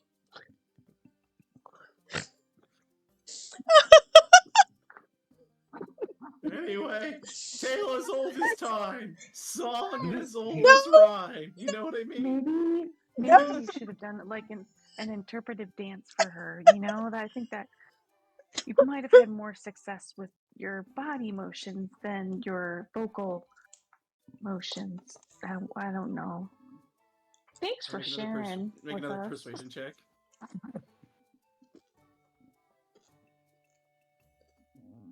Oh, jeez. Nice. Maybe you're right. Maybe a song Move was your a bad body. idea.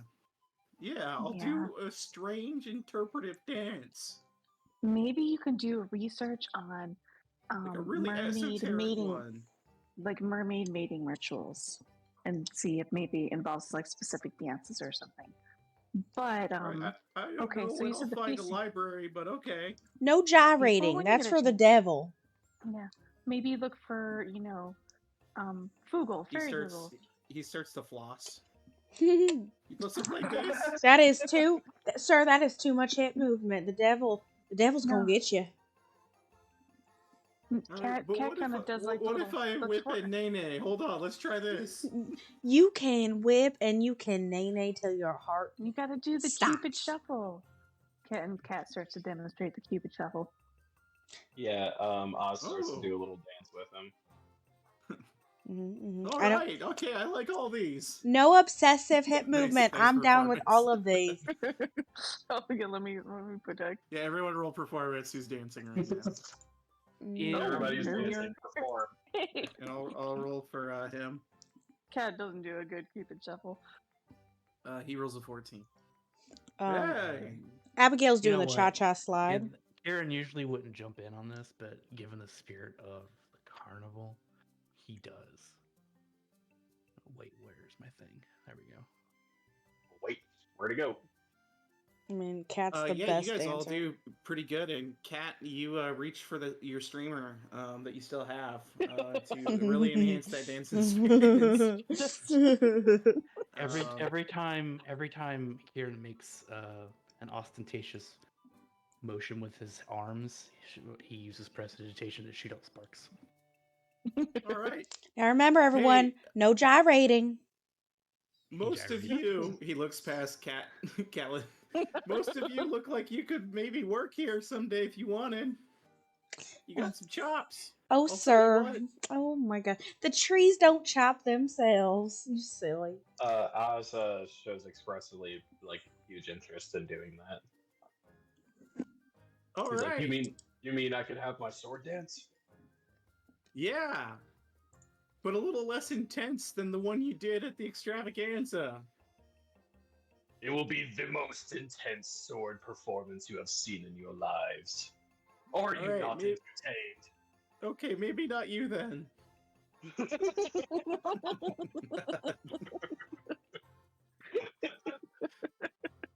I'd like to see that Oz. Don't listen to him.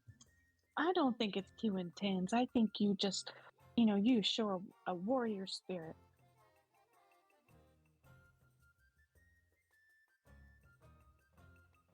Anyway, so yeah. Anything else I can help you guys with? Kira just goes, rain check, buddy. Enjoy your voice. Yeah. Oz apologizes for smacking the mirrors earlier. Oh, that's all right. They're kind of funny. So what they do is the mirrors actually, they show you your past self, and then your present, and then your future. Well, a guess at the future. It's an illusion, so it's magic stuff. Yeah, but I don't know what came over me. Yeah, Um, sometimes people see themselves look kind of silly, and it makes them mad. I get it. Kieran is basically bored at the moment, so he's like, well, we're waiting on. He's got his tickets left, and he hears what Candlefoot said about the illusion and all, and it's right here. So he's like, well, is this thing still running?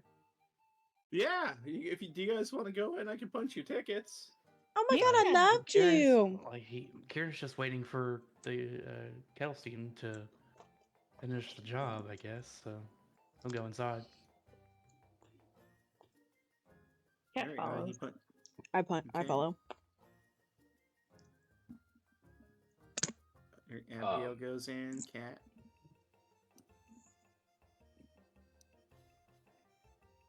Oz, do you go in again, or do you?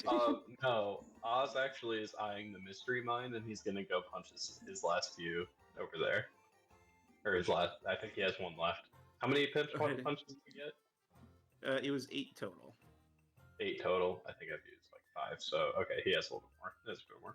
But yeah, start heading over that way. Lydia follows you. She has no interest in the mirrors. Same chick. You can try and do another stealth check if you'd like to try and shake her. no, he's cool. I can give you the help recognizes action. Lydia as an ally. Yeah, she will follow you towards the mystery map. All right, so the 3 of you, who go into the Hall of Illusions. We'll start with you guys. I didn't know you guys be heading in there. Burning daylight. We got all these Burning tickets. Hall of Gotta use the Illusions. tickets. Kieran's ready for a breather. He just almost died. Oh, I got 4 left. He's hitting epiphany. I gotta try to enjoy life while I'm still here to enjoy it. I just died. Yeah. You've that fairy fire, man. You made you a target.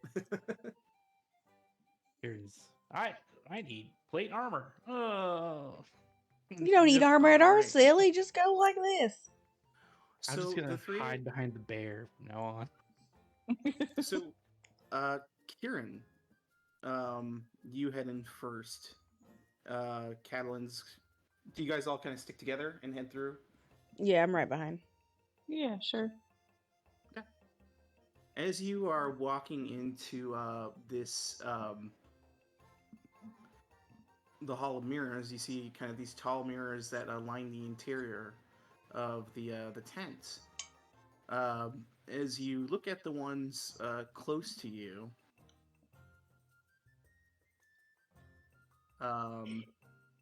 they appear to.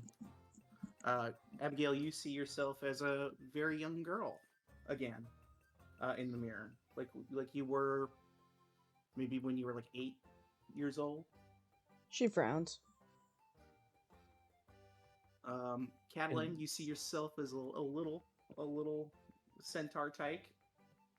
Do I see them as their different selves, or is it just a regular reflection? You see the illusions as they present themselves. So when you look over to their mirror, and I'll let you tell me what is your reflection, Kieran. Which mirror is this? It'll be a young version of yourself, A young version of myself, like when you were a kid.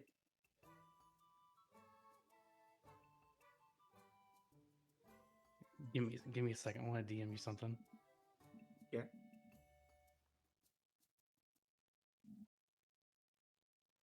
Because I don't know how the magic works. So I want to see how it works. You.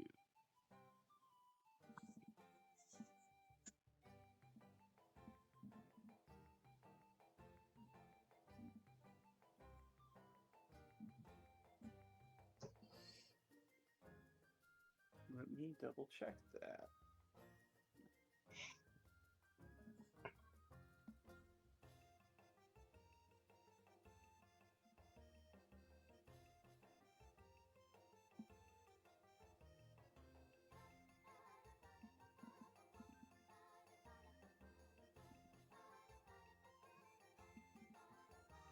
You have your answer.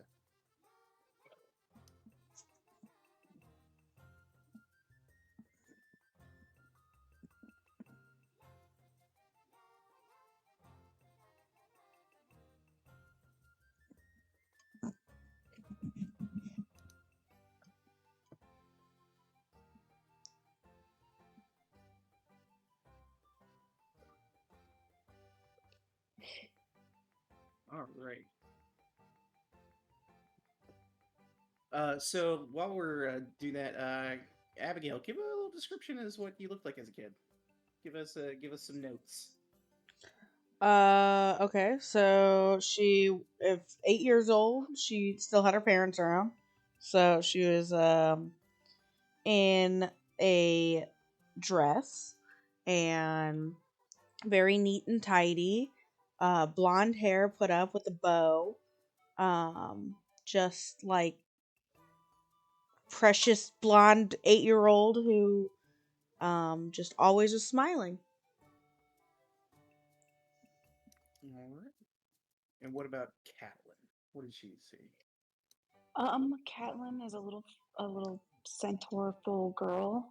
She's got you heard at that time her hair is now brown, but it was a blondish at the time, and it's in pigtails on both sides, and she's got like kind of always surrounded by books because her parents wouldn't let her get into all the training and fighting and everything like that. So she's got like books in her hands and around her feet, and just genuinely looks like a happy little centaur girl. All right. And then Kieran, what does Kieran see? When Kieran looks into this mirror, and if you guys are looking at the reflections when he steps in front of it, you'll see it reflect exactly as he is now. It seems to be broken. What's wrong with your reflection, Kieran? Like me and Abigail, we both look like little. I'm thinking that's a little version of yourself, Abigail. I know that's definitely me. I remember those pigtails. That one looks just like you, like right now. I think your mirror's broken. What's wrong with your mirror? And she taps at it. Is yours broken? You guys can make Arcana checks if you'd like, as you're trying to figure out what's wrong with the mirror. He steps in front of another mirror. He's like, well, maybe it's just this mirror. Abigail steps in front of his mirror that he's standing in. We both got the same thing. Yeah. You guys are like tapping on the glass. Kieran, you move to another mirror. And you're just staring at yourself.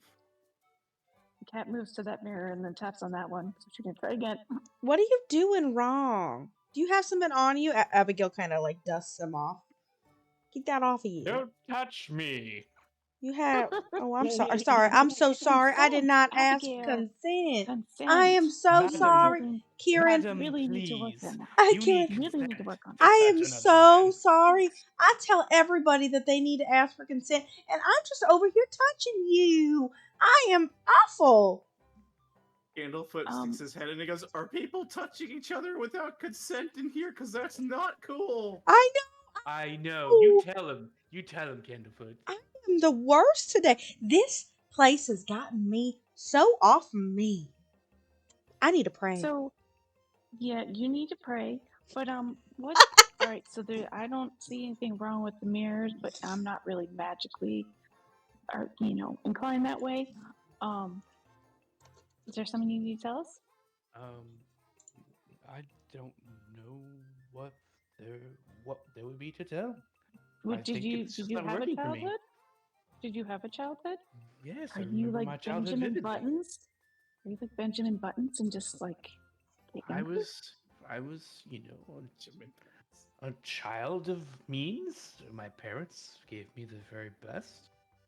I remember playing with the servants, and they would tell me how good I was at everything. And I remember my schoolmates, all two of But them. were you a child? Yes, yeah, I explicitly remember me as a child. I know what I look like as a child. Make a wisdom save for me, Kieran. Who? Okay. Abigail's literally in the corner just praying to tear. You feel for a second like something's starting to slip from you, like your grasp on something. But you shake your head and you stay firm. You are who you are. You're Kieran. He winces a little bit and just ooh, this place is a bit foggy. Hey, Candlefoot, since you popped your head in here, I think these mirrors are Cat walk. broken. Candlefoot walks in, and as he walks in front of the mirror, you see a very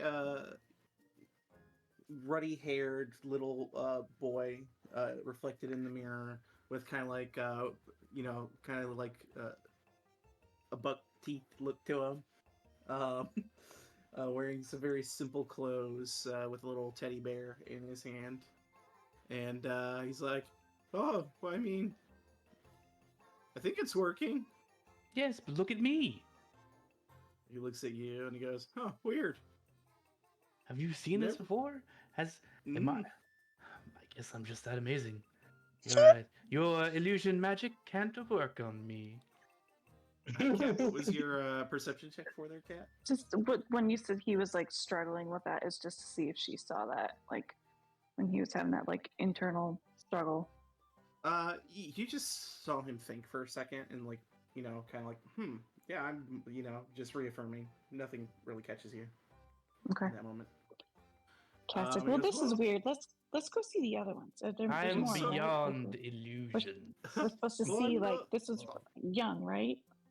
yeah, and if you go further down, the other mirrors will show you, you get older and like what your future might be. But I want to see my future. She runs over to the future side and puts her face like right up against the glass. All right, so you go to head over to the future. Sorry, I gotta figure this out here real quick.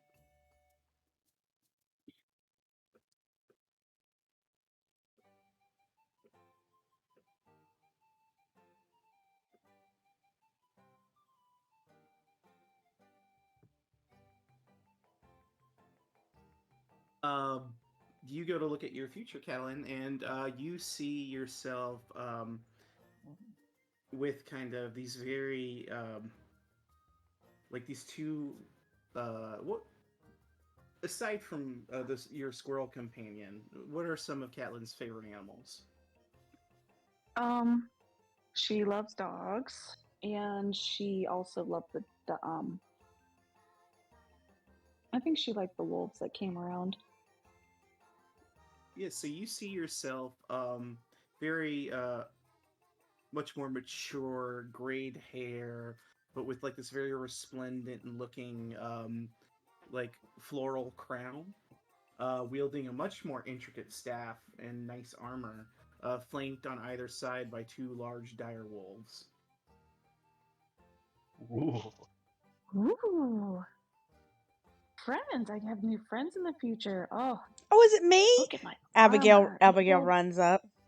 And why am I not in that? I thought we were gonna be friends forever. it doesn't show all of my friends, Okay, I get it. It's but fine. look at that armor. Oh my gosh, that's just amazing. And all of those wolves. Hmm. Now, is this an absolute feature, or is it just is this fake? I don't want to get my hopes up. This is probably fake. Oh, that's Yep. right. Sorry, Toast. Sometimes I gotta double check it. I am convoluted. That's right. So I'll say this.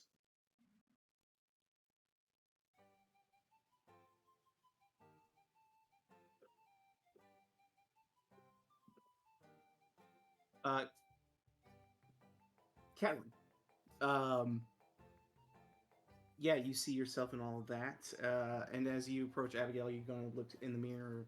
You see your form of yourself aged, and in this mirror, let me ask you.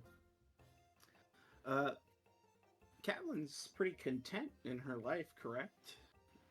Yeah. As Well, oh, Or I'm sorry. there's things that she. I'm sorry. I'm sorry. I meant Abigail. A- Oh, As I'm distracted by messages. no, you're fine. Sorry. She is as content as one could be, Sorry, not dear. knowing anything in the world. How about that? Okay. All right. So Kat, as she kind of cuts in front of you, that's why my brain was crossing wires. Abigail sees herself. Abigail, you see yourself. You know, uh, grayer in the hair. Still looking good, looking tight, muscular. Hell yeah. Even into your old age. Um, and yeah, you look a lot like you do now, just older. A big smile on your face. Content as can be. Well, that looks just about right. You can't be sad with Lord Tyr around.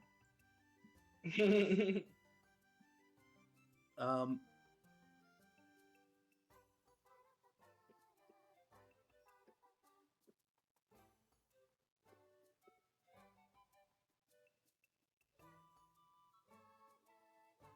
all right, and then we get.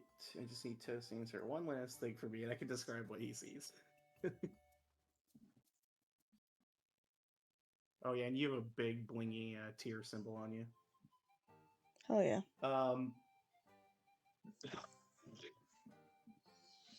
Kieran, you walk up to the mirror and you see, um, looking back at you, very regally appointed, um, kind of sitting in this very plush chair, kind of behind a desk, nice inkwell, bunch of papers strewn about. You see what appears to be like a scale with various gold coins, things like that. Um, Fine, like kind of smoking jacket that you're wearing. My father's jacket. Yes, your father's old smoking jacket. And you see, was there a difference between the way the two looked at all? I gotta ask. Uh,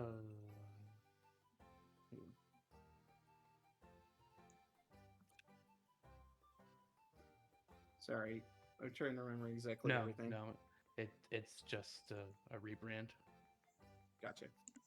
All right, so yeah, it's as yourself, you know, much older, much more successful, um, money made, job well done.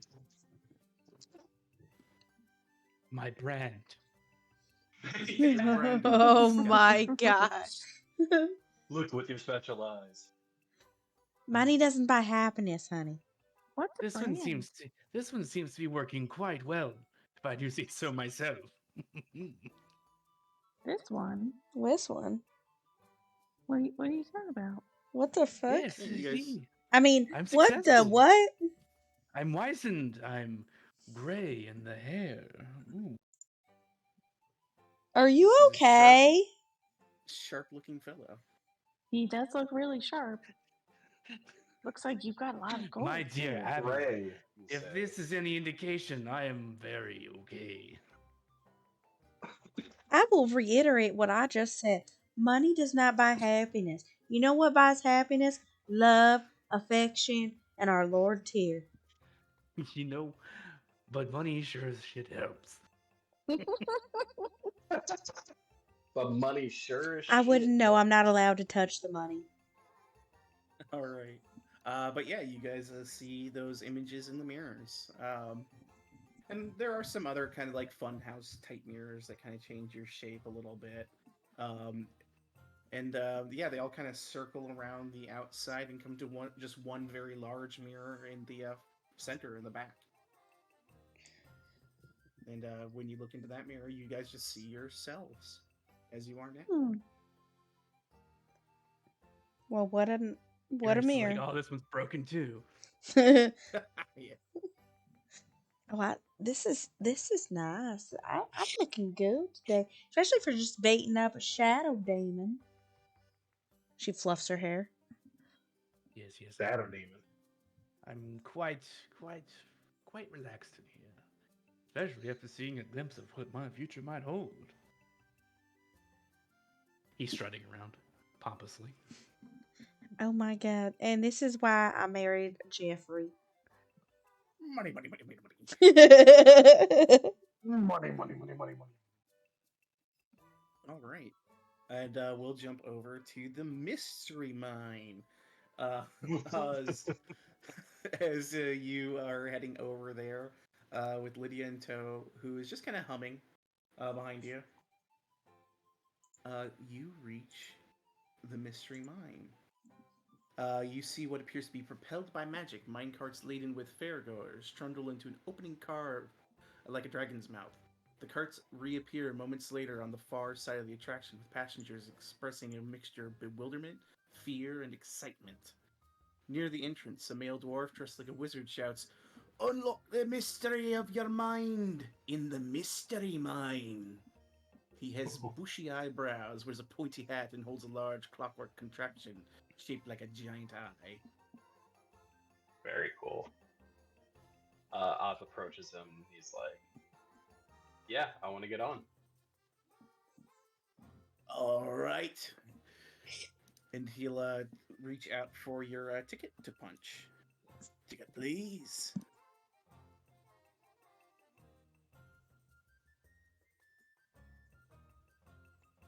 Yeah, Oz gives it to him because that wasn't.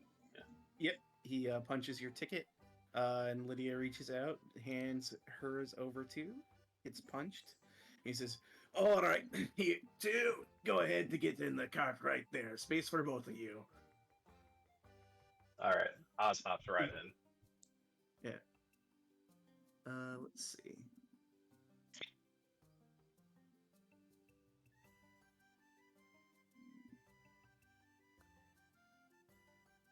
All right. Um, goes now. First, to begin the ride, I need you to look into my all-seeing eye. And he holds up that contraption in front of you, and asks you to gaze into it. Oz stares into it deeply. Okay. What does Oz fear the most in the world? Shadows, obviously. Excellent. So just shadows in general. Oh yeah, anything that resembles a shadow, as he has seen many. All right. Lydia looks into it, as well, and then he goes, "All right, we're gonna get you started on the ride here." He goes to reach for a lever, and he pulls on it, and the minecart begins to pull you in towards the dragon's mouth. Um, as you're pulled in,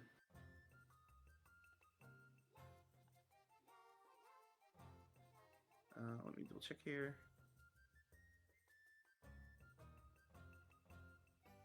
Yeah, it begins to go through darkness. Immediately hits you as you enter into the maw of this dragon, and at first, like there's really good lighting. It feels like as you're going through, it's kind of going quickly, and suddenly, in the light on all sides of you, you see large, distending shadows creeping up through the light around and above, snuffing light as it goes and reaching down like horrible hands to grab you. I need you to make a wisdom saving throw. Oz is not very wise, okay? You're good. 15 is good. Um, and so as you are actually, because it's the shadows, you do have to do it at disadvantage. So roll again. Oh, man. Oh, You're still good. 12 is exactly Okay. the DC. alright. At first, you have that horrible feeling that you had back when you were just in the tent and the shadows were closing around you and you were starting to get trapped.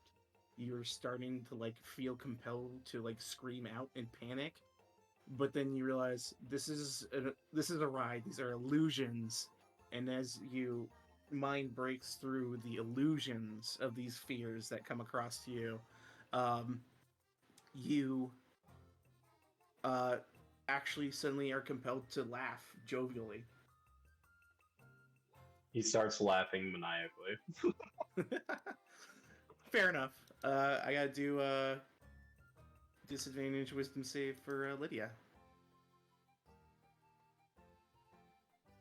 She fails. Oh no. You hear Lydia scream, and she grabs onto your arm tight and like buries her head like into your shoulder as she has seen something horrifying to her. God. Oz like just pats her shoulder and says, like, just whispers to her that it's just an illusion. All right. As you come through like a bend, you see different creatures and things like that. Things that could be scary to some people appear in your vision. But go ahead and make another wisdom save. This one Okay. normal.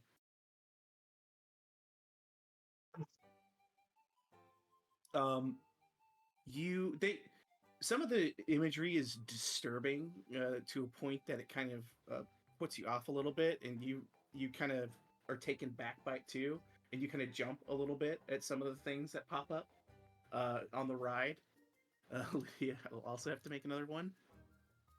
This is a regular one for her. Ooh.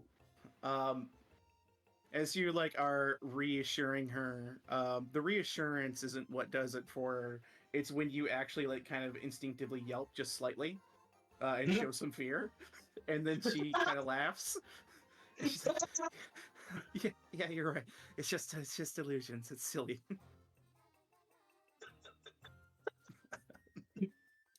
What a perfect couple. Right? Fucking weirdos. As it rounds one more bend, I need one more wisdom save from the both of you. Regular rolls.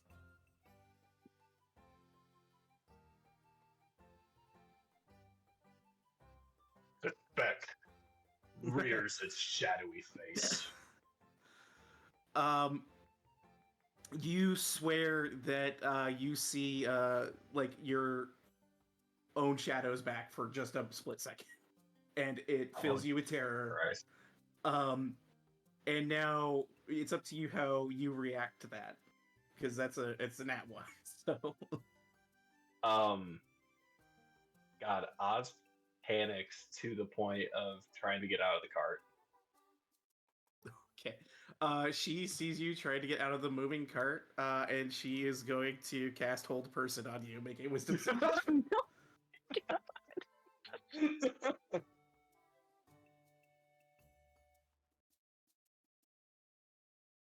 Do I have to roll against that at all? Or do I Yeah, just it's a do it? wisdom save. Unless you want to fail. It's up to you can choose to fail. No, Oz, it's the worst You possible fail situation. anyway. She sees you about Yeah. to jump off, and she goes, "Whoa, a little too eager, buddy." And she'll hold you still, and the ride comes finally around the bend to halt as you're like held, visibly restrained in your seat. And the ride ends, and the dwarf goes, "I hope you enjoyed your terrible, terrifying ride." And she drops whole person, and you like slump into the chair again. Jesus. Oh man. Oz like collects himself and he's like, oh yeah, she's got the better of me there at the end. She's gonna be like, "I almost wanted to see what would happen if you jumped off, but I didn't want you to die, silly."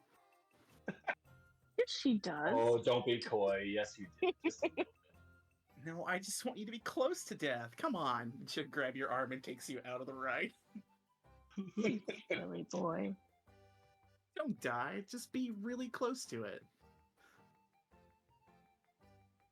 And yeah, you guys yeah. get out of the ride. You pick Oz some of the perfect vomits. stuff for Oz. Yeah. Full He, on, uh, you yeah, vomit on the ground. yeah, just everywhere. She And he's pats you like, back, doing that, like, the back rub, there you go.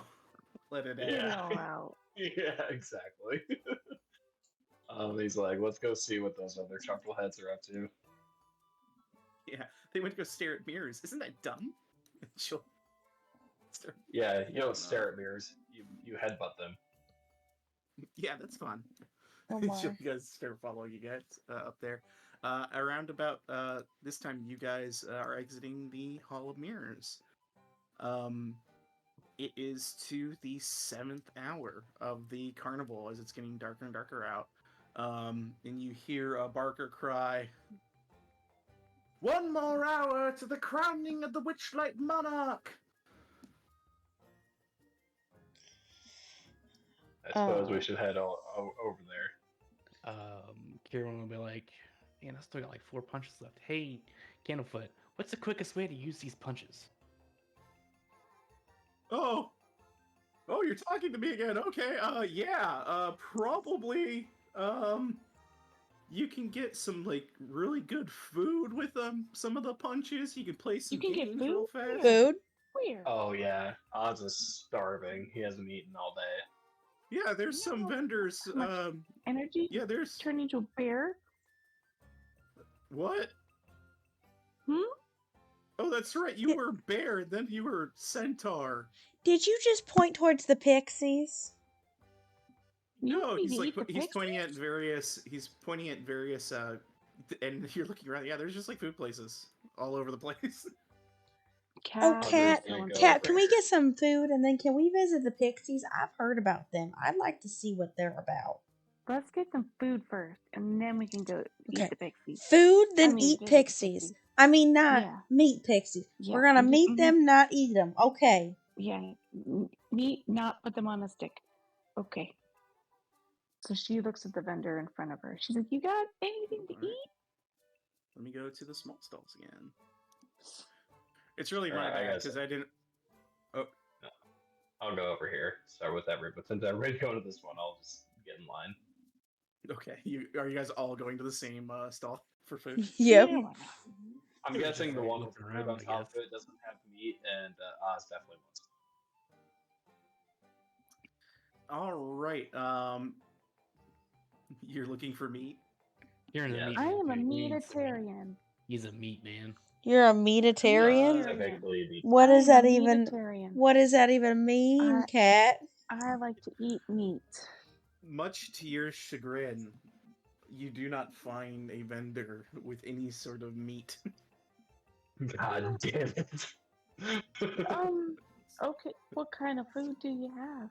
I'll just go through them, and you guys say if any one of these sound good to you. There's some blue frosted cupcakes. There's candied apples on a stick. Euphoria cookie. It's a sausage-like cookie dusted with particles of fairy dragon. Euphoria gas. There's evening berry wine. There's fairy bell nectar. There's pixie tarts. Sugar glazed button mushrooms and tree sap lollipops. I want some It's all Cat gets the mushrooms. Mushrooms. Kieran's gonna Cat take gets some of the that mushrooms. wine, and she'll also take a tart. And Cat's gonna get one of those frosted cupcakes. They will punch your tickets for the various foods you get. Um, you get the quote unquote wine, and you drink it, and it's very sweet drink. It's kind of like it's almost like a very sweet soda, almost. Um, and you realize there's absolutely no alcohol in this wine. Oz spits it out. Non-alcoholic wine? I'll take that. And Kieran's just like, Uh, oh no, it's Welch's. has Oz hands Abigail his wine, his quote unquote wine. You eat the shrooms. Shrooms and non-alcoholic wine. Ooh la la. Yeah, he's not having any of that wine. He gave it to Abigail or Kieran. All right. What's Lydia Lydia having? she gets a single blue frosted cupcake. And you watch as she pulls down the bandage on her face, and you can see the scars, and she just starts to munch on it. Cat just stares at her while she's eating. She's got a big smile on her face. You look like you really like that cupcake. I think that's like the first normal enjoyment I've seen you had. Well, yeah. His sugar slowly kills you. I didn't think about it that way. So It is a horrible addiction. Children die every day from it. Cat Yeah. shoves the whole cupcake in her mouth, and Well, the frosting you're not a smushes out child, so you can along digest the it. sides of her lips. So she's got like blue frosting, like circled all around her mouth. Excellent. You make a mess of yourself. Complete mess. Abigail takes her And, sleeve and yeah. wipes it off. Oz is just like puzzled by Cat. Like he sees that she has a rib cage on her horse part, but also a rib cage on her human part. What the And fuck? that's deeply disturbing to him. Are we sure this wine didn't have alcohol?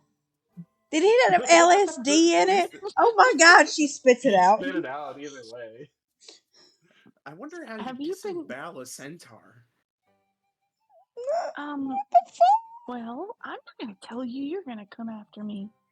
Okay, I'd never I'm do that gonna to you. get away from this conversation. This is gross. Kieran looks Anyway. for a booth to disengage from this weirdness. That's an That's like, I awkward might conversation check overtakes this these. teapot thing over here real quick. Is the teapot a ride or is it like a tea? The bubble teapot. All right, so you guys probably have time for one more event each. It's if you boba want- tea. If you wanted to do them, assuming that Kettle Stream's going to come through for you. Yes. Or Yeah, sure. Okay. You leave it in fate's hands. Which thing are you guys? You guys all going to the bubble teapot? I'm Yeah. Pixie. I am anyway. Yeah, Going why to the not? Pixie Kingdom. Cat squirrels. She was gonna go pixie, but then she saw the teapot. Okay. Where are you going, Kieran? He's just following the group where most people went. All right. So I guess depends on where Lydia goes. I'm gonna flip a coin. One, she follows Abigail, and two, she follows Oz. She follows Abigail. Kieran is watching the group diverge, and he's just like doing the John Travolta looking side to side thing. He's like, He follows Lydia. Okay. So you head over to Pixie. Got it. All right. So we will start with. It's fun to explore all this silly shit in this place. Bubble Teapot and Pixie Kingdom. We'll do Pixie Kingdom first. You see copse of oak trees shelter miniaturized fairground, At its heart, a hamster runs inside a tiny Ferris wheel encircled by minuscule wagons and candy stalls. A pixie sits cross-legged in the hollow of a tree at the entrance to this realm as you guys kind of come into this little mini carnival. Carnivalception. You watch as a pixie flies up to you, Abigail, and goes, "Hey there, I'm Jeremy Plum. Oh my Pleasure to goodness. meet you. Pleasure is all mine. I am Abigail. Are you all wanting to see into the Pixie Kingdom? It's the best attraction in the carnival. I bet you, top dollars, donuts, all that, Ah, it's great. Here's I'm a looking ticket Lots to of forward ticket to it. punch. Dollars to donuts, we don't. But there's lots of other great stuff. I tell you what, my sister knows all about Fae, and Pixie are a big part of the Fae, and I am just anxious to see what little mischievous things you are. All right, well then, just come on up. I'll punch your ticket, and you can go on into the Pixie Kingdom. I hand my ticket over. He pulls out a comically large to him ticket punch. Struggles. Takes him a good 5-6 seconds to actually. Yeah, it's Mr. Poopy Balls. He punches the ticket and. All right, now you, Missy, go ahead. I'll punch your ding dang ticket right now. Lydia hands it over and punches the ticket. And you there, Mr. Donuts Man, come on, give me your ticket. Oh my. Without donut, he hands ticket. All right, he punches it for you. Go on in, enjoy everything. He sits back down in the hollow. Oh, I look over to Lydia. Oh, he's just a little cutest little thing, not mischievous at all. I wonder what it'd be like to pull off his wings. Let's go in. Well, see, and I was just informed that we don't eat them. I thought that Cat said that we eat them and then we don't eat them. So I'm interested to see if we're going to eat some pixies. Karen is literally begging, please do not put anything in your mouths. As you go in to the Pixie Kingdom,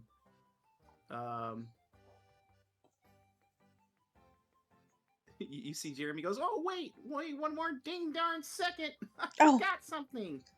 Was I supposed to eat you?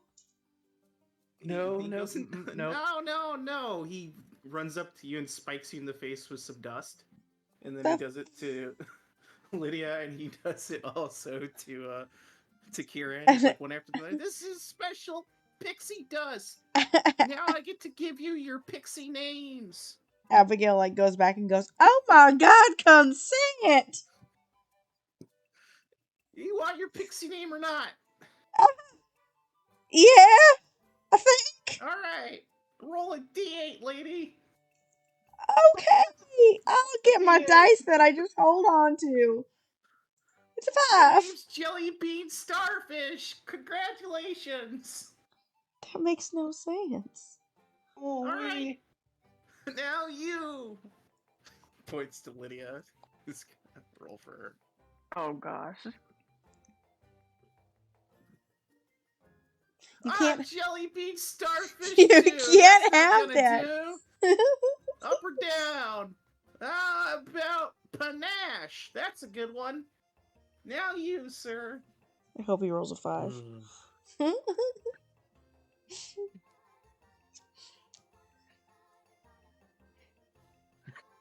Wow! Another one. We're gonna call you Puddle Mud. Oh my God. Anyway, that's all I gotta do. And you realize that the dust he spiked you with is allowing you to slowly hover into the air. Oh my. Oh my. I'm scared of heights. This is why I don't climb the trees. Make sure you get your silly butts down to the ground in a minute or you're gonna fall. I would like to be on the ground right now. I don't like heights. This is why I chop the trees and I don't climb them. Well, you'll hover for at least a minute. Sorry, lady, it's part of the attraction. Too bad, so sad. There's no attraction here. My God. Go in. He gestures to the rest of the little pixie area. Go on in, check it out. Lord Tyr, keep me safe while I hover across this ground. There's no God here. Anyway. What the fuck? Abigail literally cusses. She goes, "What the fuck is wrong with you?" Oh, sorry, my bad. I'm so sorry for cussing and saying mean things out loud. Those are inner thoughts. He turns invisible. Ugh, I hate this place. They're full of mischief. Miranda was right. You guys even go further into the little pixie area or no? Yeah, I hover right on in because I don't know how to control myself. Okay. As you go in, the Pixie Kingdom is a tranquil oasis compared to the rest of the bustling carnival. The air is filled with the aroma of blackberry wine and flower blossoms. 8 brightly painted doorways are nested in the bark at the bases of surrounding trees. Is that real Kieran wine or fake investigates the wine? doors.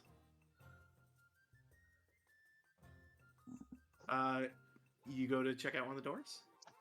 Yeah, that's what Kieran's looking at the doors. He's already been punked by the wine once. And as you are like kind of heading in, you realize that you guys have shrunk down to pixie size. And everything is now like the size of normal buildings and attractions. Oh. So you see all the doors. You see what appears to be a pug, like a pug dog, that is like this big ride that people are getting onto, and it's like kind of prancing around with pixie-sized people on its back, and little pixies keeping a watch on it. You see what appears to be in the center a little palace, a little pixie palace made of old cocoon husks that are beautifully woven together. And you see what appears to be that wheel with the hamster at the center of it that is moving it. Oh, hell yeah. I want to go run on that hamster wheel. You run over and start to run on the hamster wheel with the hamster, and the hamster looks at you and goes, "Oh, well met! A bit of exercise." Yes. I bet. I'm so fast. You wouldn't even believe it. Abigail starts going faster. He starts like frantically running with you. Go ahead and make a we'll call it an athletics check to see if you can keep up with what to you now is a very large hamster. Yeah, you keep in stride with it as it's going quickly in the wheel with you. This is so much fun. You get to do this all day. I do. This is amazing. I love it. Indeed, it is. I start going off about like her Lord and Savior Tyr and how she chops trees all the time. Just too much information for a hamster, you know. Yeah, he doesn't give you really any attention as you actually no. You know what? Give me a persuasion check. We'll let you proselytize a little here. Give me persuasion. Ooh. Not an apostle. And he'll just go, "Well, I do believe that Jeremy told me there is no God here, I'm afraid, so unfortunately..." Secrets out. There's God everywhere. Sometimes they just don't listen to bad people. "All right, well, I need to take a break," and he stops. Oh my gosh, she falls forward. Yeah. And then she starts running once he gets off. "I guess you can take over. Biscuit's going on a break." And he totters off. Bye, Biscuit. It was so nice meeting you. You look into Tyr now. Here's crazy.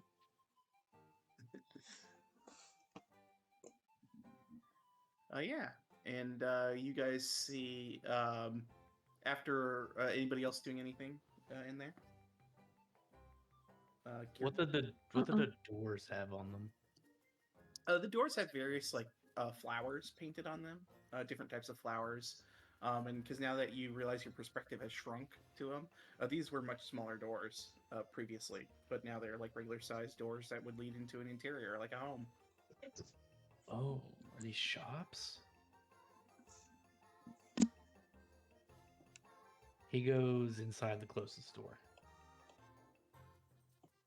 You open up one of the doors and you see a very well appointed room where there are tables. It looks like there are little sandwiches and tarts on the tables, and yeah, it looks like it's just set up as like a general space for somebody to go into and have some food and sit down. He closes the door and leaves. Because he already had a tart. Yeah, yeah, you could have got food here. Damn. They what do they describe it as? Cucamelon sandwiches and thimbleberry tarts. Oh, was the wine real, by the way? I know I yelled up, but then I got distracted by the hamster wheel. Which wine? You said there was wine there. I go, was this wine real? Oh no, there's no wine. Okay. If I said that, I misspoke. Kieran grabs another glass though, because he's thirsty again. He's just like, I'm small. I guess I'll have another tiny sip. Laughs to himself. As you guys are kind of waiting around and kind of just like looking at the general thing, you see two pixies kind of start gathering the group of people assembled there. Do you guys join in the gathering? Hell yeah. Kieran inches closer while sipping his brew. She full on stops and just gets off. All right. You see two of them are these. They're very friendly looking little pixies that kind of stop. One's got kind of like these purplish blue wings. The other one has wings that almost look like a ladybug, but instead of black spots, it's black stars. So like red with black stars. And the one with the kind of red and black stars goes, "Hi, I'm Starbug. Welcome, everyone. It's good to see all you smiling faces. And this is Honeymint, my good friend Honeymint." And Honeymint just gives a little courteous bow. "Are you guys ready to play some hide and seek here in the Pixie Realm?" I used to love hide and seek as a kid. Yes. All right. So here's what we're gonna do. I'm gonna try and find you. You're gonna hide. Okay. Okay, I'm glad I'm shrunk. He's the same size as you. He's a pixie. Oh my god. Right now, you guys are all tiny. Ooh. I'm Okay. gonna step away for just 1 second. I'll be right back. Okay. And he goes, "Now I'm gonna close my eyes. I'm gonna count to 3. Oh, we'll make it 10. 10, and then you go. All right? Oh no, wait. You hide, and then I go. That's right. Okay. Everyone ready?" Abigail gives a thumbs up as she's getting ready to run. All right. He covers his eyes, and he begins to count. Go ahead and makes stealth checks.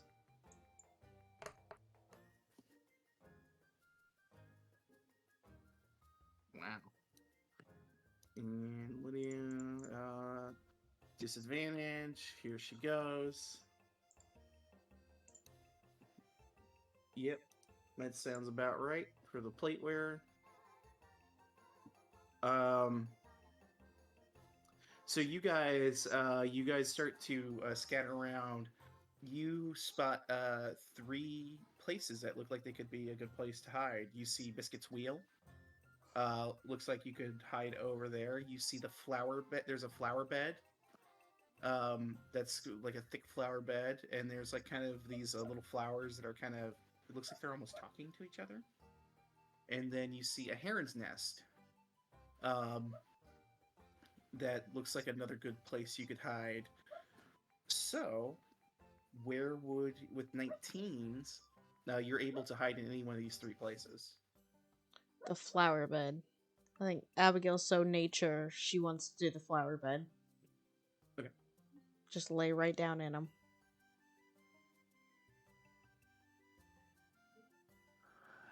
Kieran will probably go towards the nest. Hide near that. Not like in it, but like maybe around it somewhere. All right. So you head over towards the flower or the heron's nest, and you went to the flower bed. Yep. Abigail. Okay, great. The round starts. He finishes counting to 10. And he goes, "All right, I'm gonna." And he turns immediately, and Lydia's staring at him just directly. And he goes, "I guess I found you." And then she leans in and goes, "I found you." Oh my And he looks god. disconcerted. He goes, "Anyway," it starts to flutter away from her. And yeah, you guys are hunkered down. I need both of you to give me stealth checks with advantage. Lydia, too scary. She was just staring him in the eyes when he turned around. No, I found you. So creepy.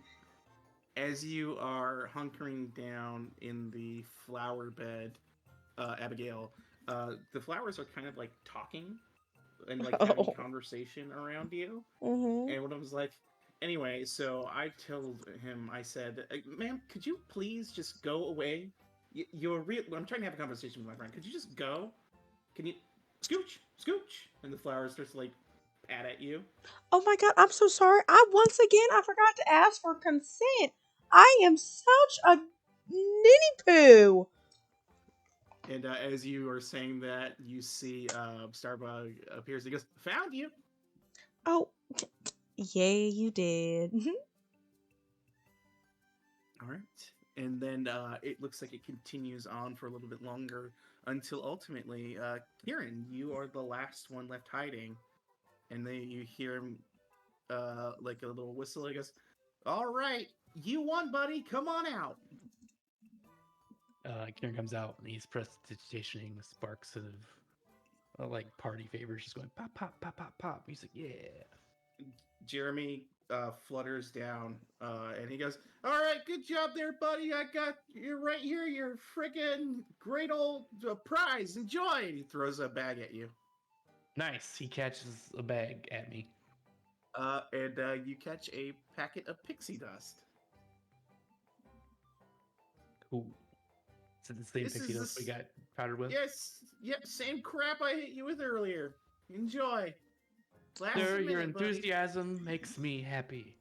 Oh, Yeah, I love everything in you. I love you. Get out. It's over. oh my. Did somebody wrong you recently, sir? No. Come on, you could tell a little key. You played hide and seek. You're done here. Go. Skedaddle. Get. But tell everyone this is the best place ever. Everyone loves this. Tell them to come over here and talk to Jeremy. Now, why would we no do fun that? left You're here kind of attitude. mean. You know what? What you got? Calm down, Jelly Bean Starfish. A what? Me?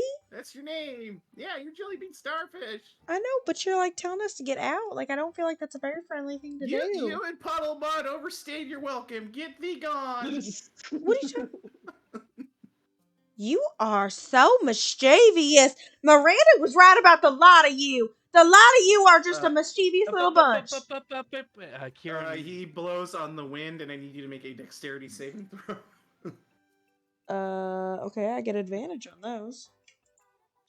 at the same time, I think Kieran's. You are swept away 60 feet out of the Pixie Kingdom on a gust of wind, and as you fly backwards, because you can't control yourself very well, you poof back into your full size. Well, after don't watching, expect me to ever come back. She Kieran yells. bows to Jeremy. He's like, "Well, Jeremy, I hope you have a good evening," and he leaves. All right, I like you. Get on out of here. I love you. Bye. Take the creepy lady with you too. Why does he keep telling them it's weird to tell people that you love them so much? Lydia follows you out. Good God! You just hear it. You leave. Man, I ran on a hamster wheel for them and everything, and they just are just so mean. So mean. I can't wait to tell Miranda about how right she was. All right, so we'll jump over to the bubble pop teapot. I assume you're back, Adeline. Yeah. You're right. Oz, you're here, I assume. Yes, indeed. All right, you guys come up on a 20-foot tall teapot rests on a wooden platform. Its painted surface whirling with moving imagery of flying dragons breathing streams of bubbles. A door at the base of the teapot allows entry to its interior. Those who enter emerge from a spout enclosed in a bubble that detaches to float across the carnival. You see 7 goblins sit around the platform sipping tea in mismatched porcelain cups. Hi guys. Are we serving tea here? You approach one of the goblins. You see this kind of nicely appointed, again, wearing the wings, obviously working for the carnival. Goblin with a bit of a monocle and a top hat on. He goes, "Well, yes, we are having tea time here, and if you'd like to ride, it's a single ticket punch. You can take a bubble across the carnival." This outstretches his ticket. I think this is 7th punch. Okay, he will punch your ticket. Do you as well, Kathleen? Yeah, it'll be her last punch.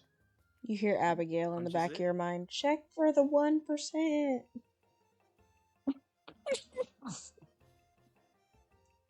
In the back of her mind, she goes, "No, sister." All right. You guys ascend up into the teapot, and as you get up there, you basically just get into a bubble, like a large bubble, Oz, that surrounds you, and it pops out of the teapot, and you are floating over the carnival. Hell yeah! It's like looking down at everybody. Nice. You as well, Catalin. You also pop out. And go ahead and give me. Do you guys just let the bubbles take you where they will, or do you want to try and move Yeah. over them? No, Cat's gonna let it go where it lets her. Oz is also gonna just like let it take him, like let it float him wherever it wants. All right. 1 second. Go.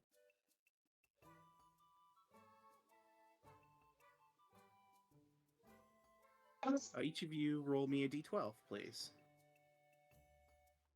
Can do.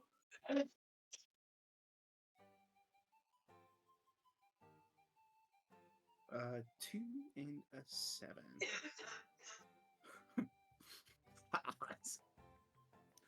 You bubble goes over to the Hall of Illusions and pops and lets you off there. Oh no! Awesome. Hey, buddy. I want you to go right back. Oh hey, Candlefoot. See, at least you know my name. Then for you, Catalin, Catalin, you get floated all the way to the feasting orchard No, which is where they need to go. as it Right? pops and No. you are let go. I'm back where the food is. And as you land in the feasting orchard, you see that same gnomish lady there, and she goes, "Getting rather late, don't you think?" I got here as quick as I could. Question. Oh, I'm just saying. Listen, We went They're through gonna a crown the lot. Witchlight monarch soon. Did you? Well, yeah, that's Happened. I'm here. See? Ta-da! Hey, so we found some stuff. Do you want to hear about it, or do you want to wait until everybody else gets here? I'm more than happy to hear it now.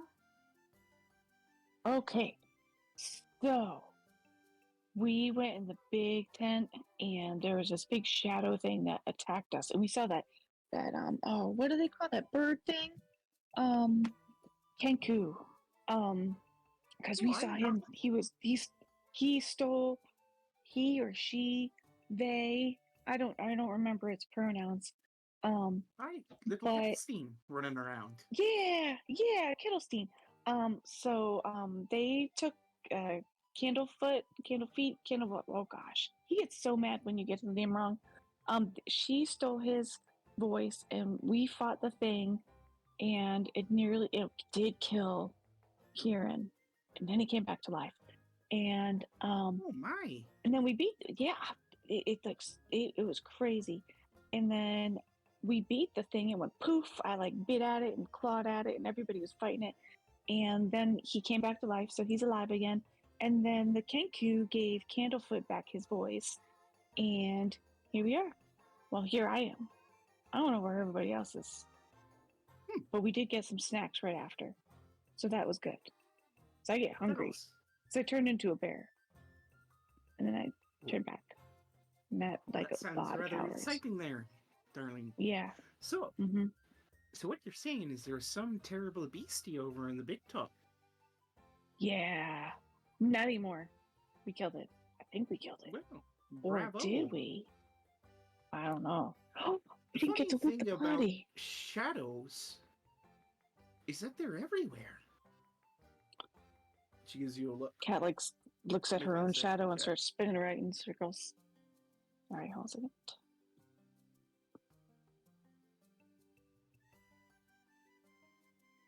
Cat is pretty insightful. When she says there's shadows all around, you get the meaning of the fact that she means there's bad things all around this carnival. Like you You don't immediately just pick up mean like she has like a sinister undertone to what she says. so when you say shadows, you're not talking about she gestures towards her own shadow. You're not talking about my shadow. You're talking about other stuff, aren't you? No, not about your particular shadow. You picked up on it, and she kind of taps her head over her nose. Lots of ne'er-do-wells going around, I think. And that just confirms it if something on happened in the big top, especially after you were chasing after that poor little Kenku. Well, I wouldn't call a poor little Kenku. He was kind of up to no good. He almost caused someone to get hurt on the Dragonfly rides. I mean, why would you want to hurt people? Maybe a prank gone a little out of hand. Who knows?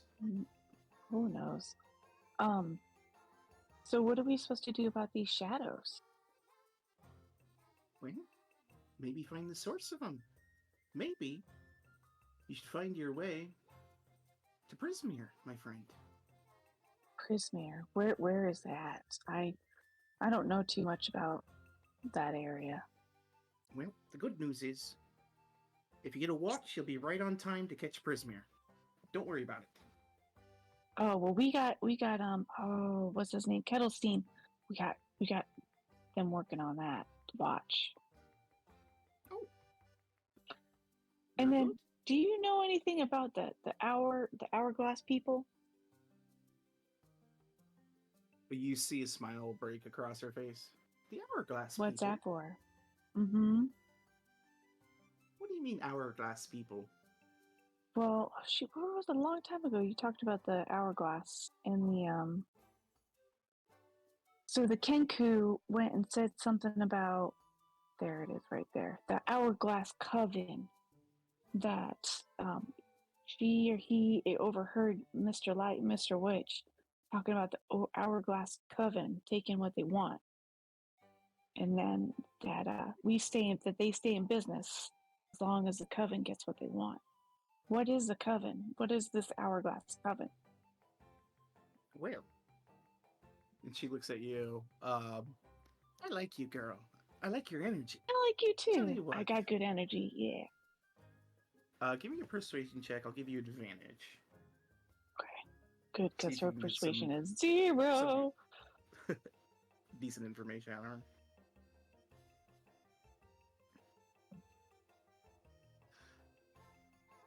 Have you ever heard of the rule of 3 and 8? No, but can you tell me about it? Well, it's a particularly thing.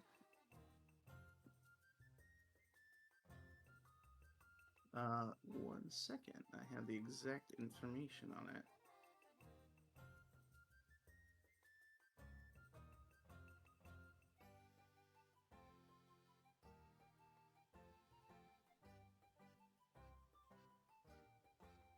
I believe it is here. Yes. So, 3 and 8 are interesting numbers, especially when it comes to fate, my friend. Because an 8, you turn it on its side, it's infinite. A 3 can hide in an 8. It's part of it, right? Mm-hmm.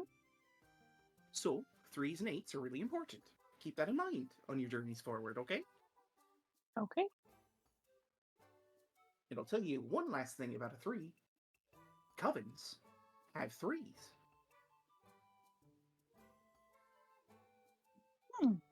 Threes of what? Just people in the covens? She taps the side of her nose. Smart girl you are. Okay. She kind of stands up. Well, that's all I'm really here for, so you tell your friends to have a wonderful evening. I will. Where are you going? You're not going to stay for the crowning thing? Oh, I've seen it 1,000 times before, I'm afraid. Not too interesting. Not for me, anyway. But I've got a feeling it'll be rather interesting for one of your friends. You should Interesting. go join them. I guess Clap him on the shoulder, give Well- him a congratulations. And I will. I will. you watch as she just disappears. Oh, she just poofed. Cat looks around, seeing if anybody saw that she just poofed. You Nobody's say there. that, and you look around, and there's not a lot of people there right now. There's some musicians. Like one musician looks over and goes, "Who just poofed, dude?"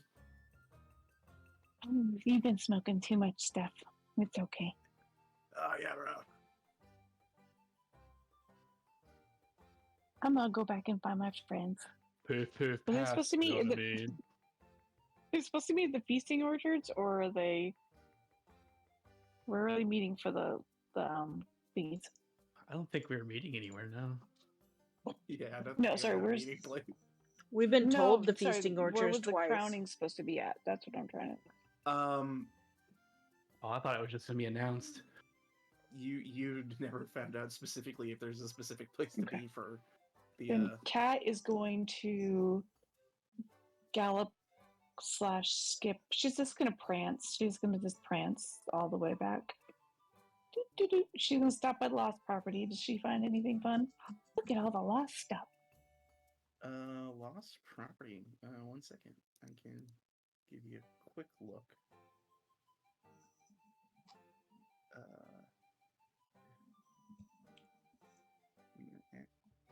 Witchlight Carnival.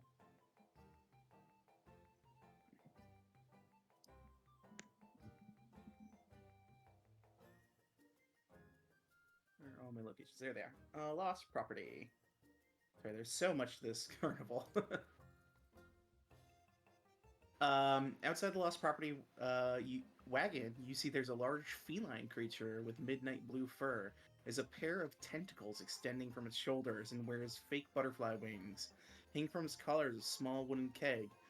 The creature is kind of roughhousing with 2 young boys. And one of the boys goes, "Again, Dilla, again!" while the other hangs onto the creature's neck. And I'll show you a picture of this creature in our chat.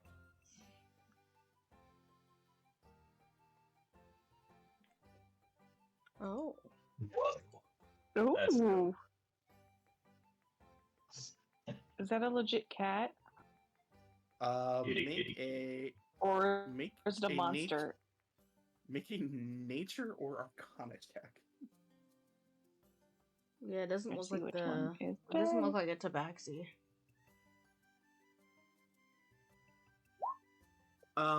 This is no natural creature. You would know this Okay. creature to be a monstrosity.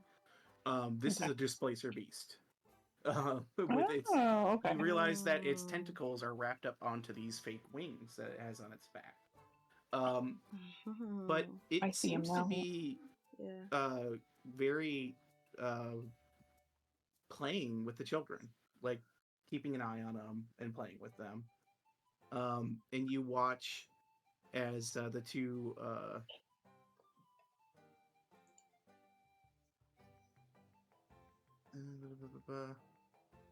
yeah, there's just two children playing with the displacer beast that's there, and they called it Deerla as they're playing with it. She just walks up and she's like, meow. We'll check something.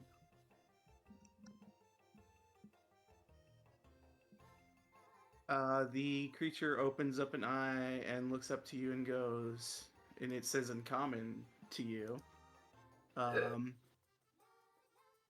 meow, meow. Oh, do you speak cat? I speak common, friend. What can I do for you? I was just walking. I was walking back to find my friends actually, and I just saw the lost property thing, and I just thought, you know what? We were all coming here, and we all lost something. So I thought, is there anything here for us? And I don't know. I was gonna ask if you had anything that looked like it might be lost for us.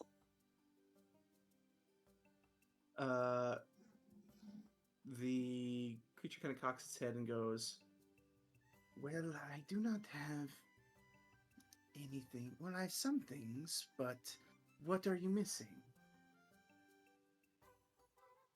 Well, I know what I'm missing. I'm missing an amulet. And Kieran's missing. I think he's missing his brother. Abigail is missing her ever-loving mind. What was Abigail missing again? Sharpening stone. Her mother. That's right.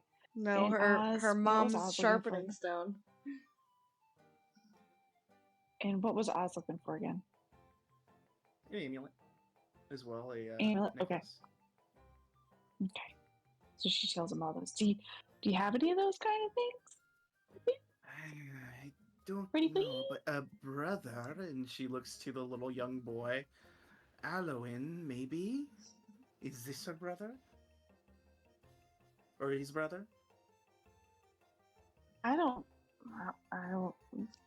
What did it look like? I don't know. I'd have to get him to come over here. I don't know what his brother looks like. I just know he's looking for his brother. The little kid Where did you goes, find this child? The little kid goes, no, my dad's name is Vero. Did you meet Vero? Vero? No, I don't think I met Vero. Who's he?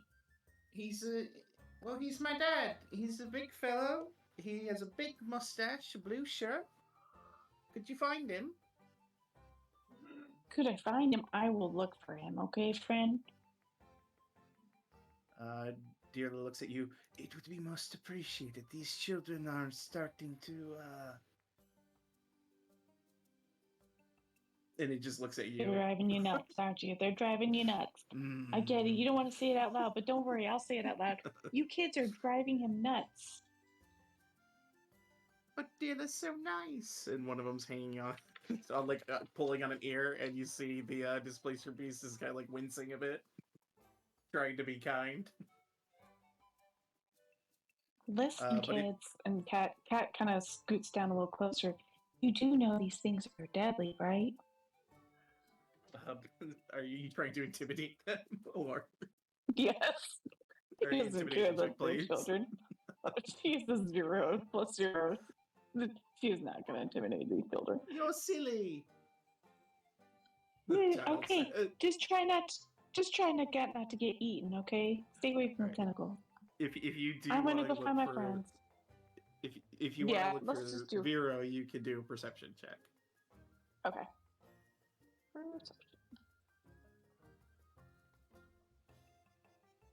Yeah, you find exactly the man described, human-looking guy, big mustache, blue shirt, and he seems to be like looking around, like he's actively looking for children. As you find She him. like jumps up in the air. She's like, are you Vero? Oh, yes, I am. Listen, Cool. your kid is gonna get eaten by that displacer beast if you don't get him soon. Wait, what? Did you Where? leave him with him? Yeah, right over there. I mean, it's being really nice. Everything I've read about displacer beasts, it's doing everything opposite of that. But He's you running. better go get your kid. He's running quickly. Bye. To go get his. Goodbye. Thank you so much. Thank you. As he waves, and he goes to retrieve his children. And Cat just prances back over towards the group. All right. I will say, Oz, if there's any interaction you want to have at the Hall or Mirrors, we can do that real quick.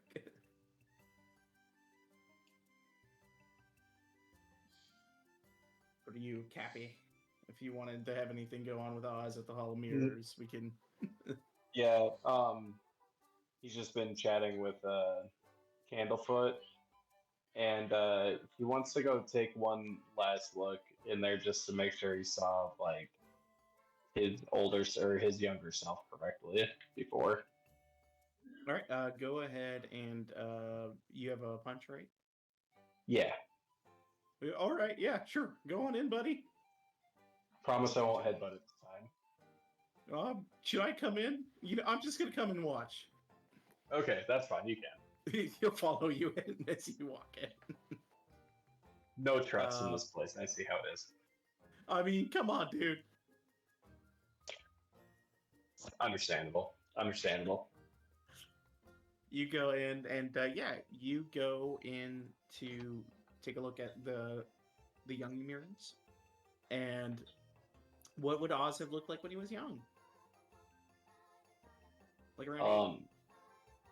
Yeah, strangely, he sees like a really happy kid who has his shadow and is although this is terrifying to him to see his younger self with a shadow, he sees that he's happy and that he used to be someone different.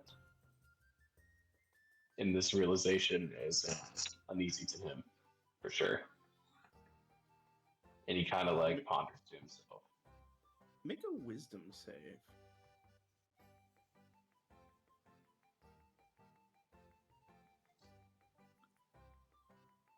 You ponder about this figure, happy figure of yourself, and you look down at your own feet. You see no demon below you, and there's something reassuring about that.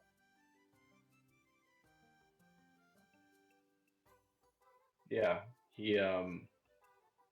he's starting to like really like start to reach for like the missing pieces. Like he's starting to like look towards like that's in addition to what he's lost is like these missing pieces of himself. He's kind of having that moment while looking at his younger self. That's basically it. You all right, buddy? You're staring pretty hard. Oh yeah, all is well, friend. He pats Candlefoot on the shoulder and walks out. All right. Well, you have a good one.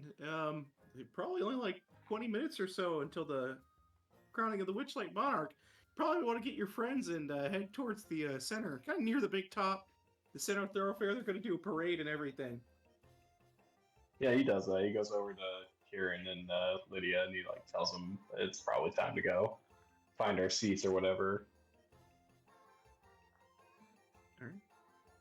And you guys do see, it looks like a large crowd is kind of gathering in the main like thoroughfare.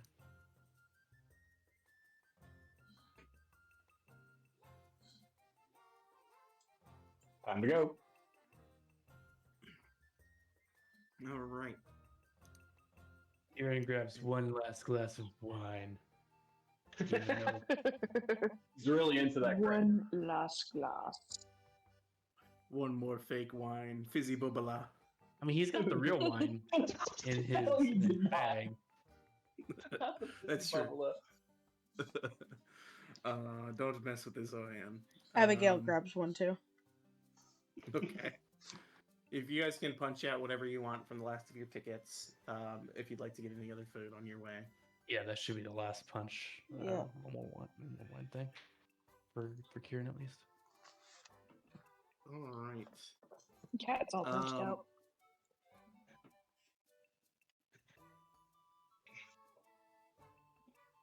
As you guys are kind of gathering in the thoroughfare, they actually do start gathering people and start pulling people back down into the big top. And you see they're like organizing people to come into the big top. You see, looks like. Let me double check here.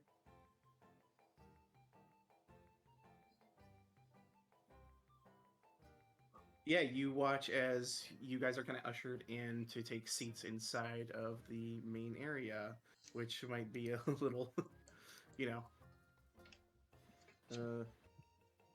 triggering since you just had a weird combat in there. But it seems like everything's fine. All the lights are up. Everything looks well done. You don't even see any, spells were being slung and there was, damage being done. You guys were jumping over things, but it doesn't seem like anything's out of place. No blood of toast. It's like we slipped into a No evidence that someone died in there. Yeah, for real. Yeah, you don't make perception checks. Guys, I didn't die. I was knocked out. Yeah. Boom. There would be blood on the floor, probably. Someone was trying to die. Oz definitely blood on the floor. He definitely coughed up some blood.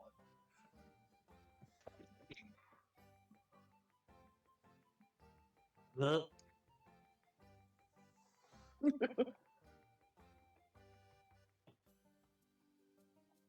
All right. Fort Gang. Epic. Yeah, looking around Catalan and Oz, you see no signs of your combat in this room. It is like you were not in this place. Everything is as pristine and normal as it was. Pristine being inside of a tent, a circus tent, but nothing's out of place. Nothing was overturned. No damage that you can pick up on any of the stuff that you were jumping all over. Especially you, Catalan. You hoofed it over a couple of benches. You probably left some damage on them, but you don't see anything.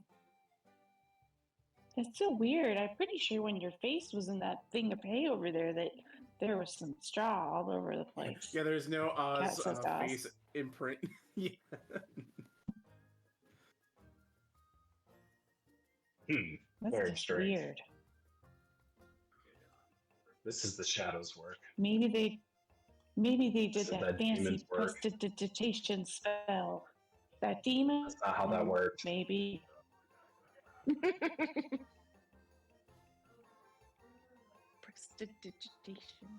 Prestidigitation. You see as everyone's getting seated, Mr. Light, who is accompanied by the very displacer beast that you met just earlier, Catalan, comes into the center ring of the big top and says, "Well, my friends, it comes to an end. At long last, the Witchlight Carnival is closing out, I'm afraid. However, one amongst you who brought great cheer and joy to this wondrous evening will receive a quite special gift." And he gestures widely over to like a gnome who's got this nice golden box, who steps out and opens up what appears to be this crown of golden butterflies. So it's like this gold, it's like a gold hat box, and as it's pulled open, sitting on this nice plush pillow is a crown of golden butterflies. And Mr. Light says, "Now, normally, my dear friend Mr. Witch would bestow this crown upon someone, but he's quite engaged with something at the moment. So, I will be." And he spins the little weather vane on the top of his rod, and he begins to scan the crowd, finding out exactly who among this wondrous crowd brought joy and whimsy to this very carnival evening. And he begins to turn around, and you see this like thread of golden light begin to come out of the weather vane, and it's heading towards where you guys are seated. How are you guys arranged? Like sitting on a bench left to right? Who would be next? Cat's to on each the other? far right end of it just because it's hard to sit on them. I'll be to her left. I'll be the farthest into the row. I think Okay. Kieran probably would have sat on the row behind the guys. Behind. Okay. Lydia is sitting next to Oz. Of course. Of course she is. Of course you. Yeah. You watch as this thread of light, and Kat, you actually pushed this over at the last second by finding a lost child, or a father for some lost children. The little golden light strikes at the center of your human torso. Deeply disturbing. It's the bovine milk all over again. She has 2 ribs. As Mr. Light approaches you and recognizes you and smiles and goes, "Well, my dear, congratulations to you. Please come forward." And he like reaches to grab your hand to pull you towards the center of the big top. Cat kind of reaches towards his hand and kind of grasps just the tips of her fingers around it and stands and follows him towards the. The Abigail, very, like, cheers. light, the little light handhold kind of deal, yeah. Yeah, just the light handle. He does He so creeps her out a little bit now. Yeah, he does in kind and just kind of leads you to the center. The whole time, this little thread of light is coming from the staff, the rod, and pressing upon you. And as he gets to the center stage with you there, the weather vane stops suddenly and the light disappears. And he reaches into the box and he grabs the crown and goes, "3 cheers, everyone. 3 cheers for the Witchlight Monarch. Congratulations, my dear." As he begins to place the crown on your head, do you allow him to do so? As the crowd is Cat's naive and trusting, so she's like, "I've never had a crown before." She just kind of puts her head over down a little bit. All right. Oz cheers. Yeah. Like really loudly. Lydia's like clapping. Abigail's for sure trying to like top his loud churchy. Kieran casts prestidigitation to add a sound of applause to his applause. We're a whole live studio audience over here. We're just as the crown falls upon your head, you feel this sudden burst of energy. And you guys watch it lands on Catelyn's head, and it's like every single one of the golden butterflies animates and flies off for a moment, and then just kind of swirl in the air, and then land back down on the crown and become still as gold again. Catelyn, you gain the following charm. The Charm of the Monarch, which I will link right here. You can sprout a pair of beautiful butterfly wings. As long as you have the wings, you gain a flying speed equal to your walking speed. You gain a +5 bonus to charisma-based ability checks. These effects last for 1 hour. After you use this charm 3 times, it vanishes from you. Okay.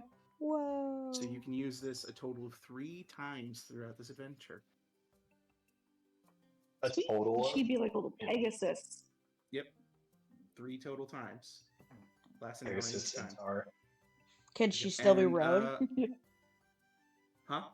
Can she still be rode? That's that. With consent, yeah. With With consent. consent. I guess. That's your Helly. main concern about her cool boon that's not yours. Miss yell at everyone and insult goblins. I just if I could insult the non 1% from up in the air. Come on. But as so you understand that you have this ability, and you watch as the platform you're on gets raised, and they're going to Woo! begin to parade the Witchlight Monarch through the carnival grounds. And Mr. Light goes, "Come on! Let us send our Witchlight Monarch off on this fabulous evening. Come!" And you guys Wait, watch as where am I going? they start. Don't worry, my dear. It's just a walk around the fairgrounds. It's a Okay. parade in your honor Okay. for this grand and extremely, and he gives you a very serious look, extremely valuable title. Can I wave my ribbon? Cat waves a ribbon in the air again. Of course. Do a performance check. I'll give you advantage because you're the Witchlight Monarch.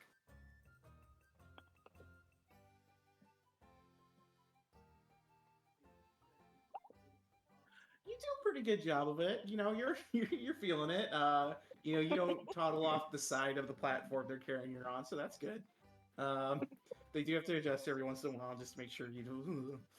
And but yeah, you guys promenade through the entirety of the fairgrounds. You do a loop around, you see all the places you've been throughout the carnival, the halls of illusions, the Pixie Kingdom.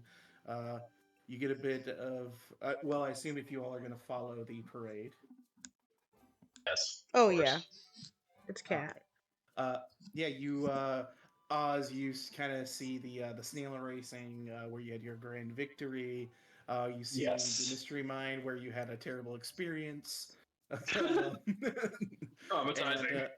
And, yeah, the rest of you guys, you know, you see the Pixie Kingdom where you met Jeremy, the Bubble Pop where you rode, Ugh. passing by the ticket booth where Abigail got in it with a goblin, It's so going bad. past the Big Top, which was not a great place, and then back around past the Calliope. You remember that, Kieran. The little monkey with the buttons waves at you as you pass by. And you go by the Silver Song Lake. You swear to God, you see in the distance the swan Featherine look to you and blink out of existence. You continue onward past the carousel, the feasting grounds where you met the fine gnome, the mysterious benefactor, past the dragonfly rides, past the lost property, and finally again returning to the big top.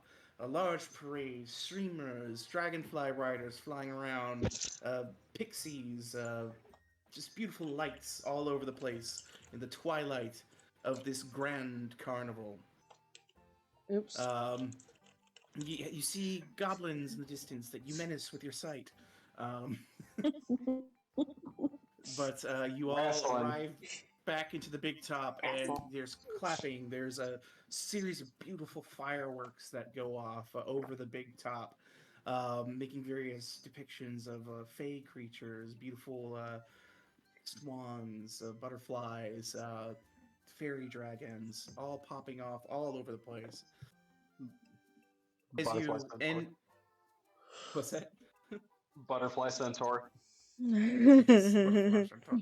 And as you all return to the big top, they set down the platform, and Mr. Light claps merrily, bows to the crowd, and to everyone, please, a fine night bid thee well, and come again to the Witchlight Carnival, where wonder and joy is not far away. And he gestures, and the lights kind of dim a little bit, and people start to get ushered out of the big top. And as that's happening, he looks to you, Catalan, and goes, "And if you could be so kind to gather your friends, we would love to have a discussion with you." Of, of course. Let me just go get them real quick. And she runs over to her friends and. During the promenade, just so you know, Kieran, you were approached quietly during the parade by what looked to be a little halfling, but very quick to see it was an illusion, as into your pocket was slipped a golden pocket watch. Oh, baby. Mhm. Mhm. So you have that, Kieran, as you're being gathered by Catalan. Holy jackpot.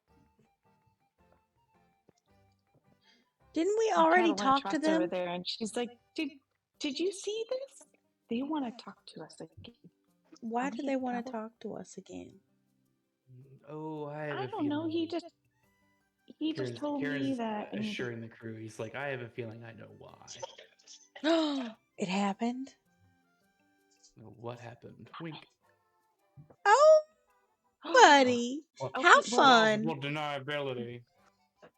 How well, fun.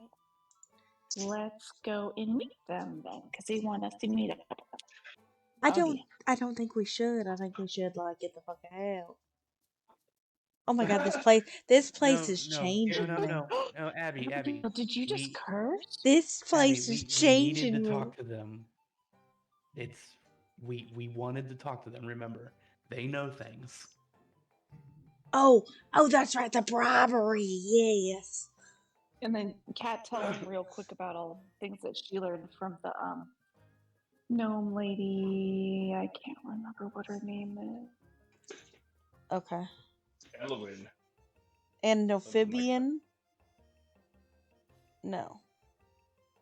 Well, she tells them everything that she learned from them. I thought I Are wrote her you name talking down about somewhere. your benefactor? Is it Eliwick? Yeah, the benefactor. Eliwick Tumblestrom. Yep. Eliwick, not Elowen. Yeah. Eliwick Tumblestrom. Pleasure to meet you. But yeah, She tells them all about that real quick. Okay. It's all come back. All right. Right. Well, we need to go and follow them then. All right. You watch. He just, Mr. Light, just kind of asks you to wait inside the big top as people are filtering out. Oh. Okay. And we're gonna switch it up here in a second. You guys hear as it's closing down. It's quite late. The rain outside picks up again. Not the rain. But we didn't do anything bad. We didn't do anything. We were having a party.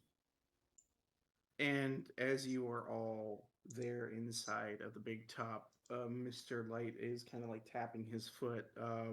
The jovial face that he was wearing for the crowd gone. And he sees finally coming into the big top from behind you guys is Mr. Witch.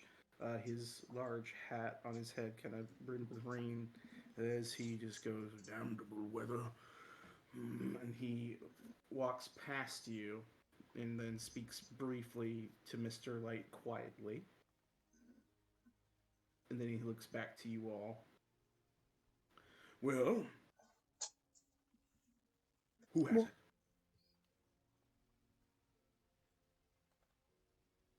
What? Where's what? I got the charm. I got this thing. See, it's pretty, isn't it? Is that what you're talking about? Because the like light thing went into my chest, and then it went to the middle, and He Mr. Light put this on taps here. his pocket where his watch normally is, and he goes, "Who has it?" Oh, Kieran, he's like, oh, you seem to have lost something, perhaps? Very funny. Whoa. What do you want? Uh-huh.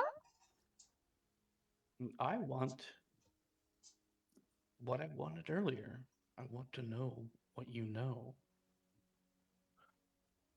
He takes his hat off, and you see kind of like rub some of the like rain that kind of got onto his brow off, and he goes, "I will tell you if you promise to give me the watch back." Is the watch important for you to stay in business? Is it a gift from the Uh, Hourglass Coven? he gives you a pointed look, and he says, "It seems you know a lot already.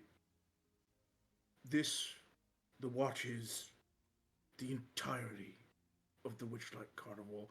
And he holds his hat in front of him, and he has like this very sad demeanor on him. And he says, "I apologize for not being able to tell you, but it would have been better for you not to know. But please, promise me the watch, and I'll tell you all you wish to know." Uh, can I tell if he's being up front with me? Make an insight check. And you, yeah, you can all make an insight. You're looking at it. Whoa. The first 20 of the night for me. Nice. And Catalan. Two nat 20s. Kieran, you feel he's just a general vibe. He seems contrite in what he's saying. And Oz and Catalan, this watch means everything to him. He, and you sense a great deal of shame in the way he's speaking to you, as if he felt he was somehow protecting you by stonewalling you and everyone about what was going on. Um, and there's a bit of fear to having to tell you something, but he's willing to overcome it in order to get this extremely precious item back. Uh, Kieran will walk up to him and he'll be like, please understand the importance of finding what I have lost is paramount to me, even more so than my own safety. Whatever happens after you tell me what I want to know, I release you of any guilt that you may feel over it for whatever happens afterwards. And he hands him the watch. Uh, Make a persuasion check with advantage, I'll say.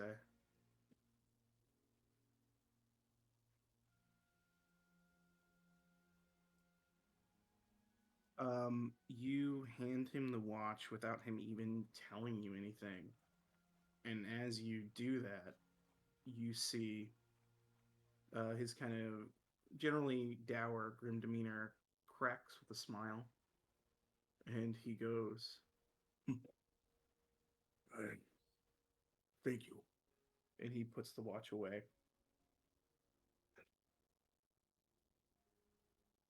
"You see, there is a coven and an agreement made. You see, the Hourglass Coven, they stole the realm of Prismere.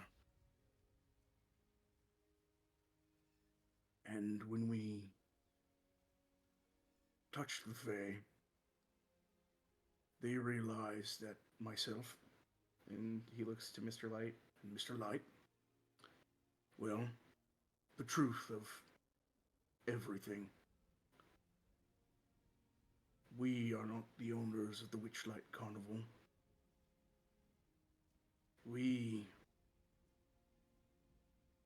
were the owners of a much less jovial thing, a terrible carnival in the Shadowfell.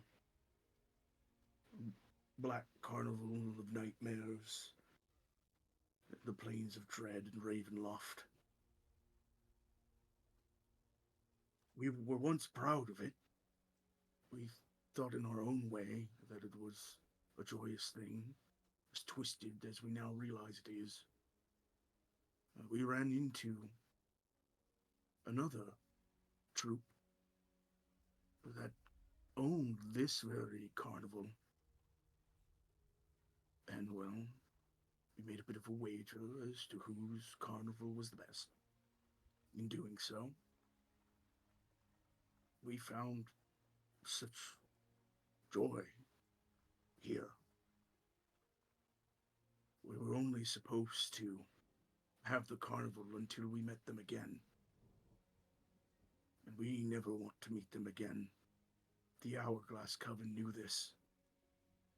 They threatened to tell the other Fae and that dark carnival where we are. It would be the end of all of this. And you see like a tears rolling down his eye. Joy that I've finally come to learn. And you see Mr. Light's kind of looking away. We couldn't let them take it away from us. So, we made a deal. The Coven gets to take things from people, but only those who don't buy a ticket. We made that stipulation. People who sneak in, people who didn't pay, have to pay some other way. So if you all have lost something here, at one time you must have come here without a ticket. That's why the wings are important, because they show that you own a ticket, and you won't get anything stolen from you by the Coven. That's the truth of what's been going on here.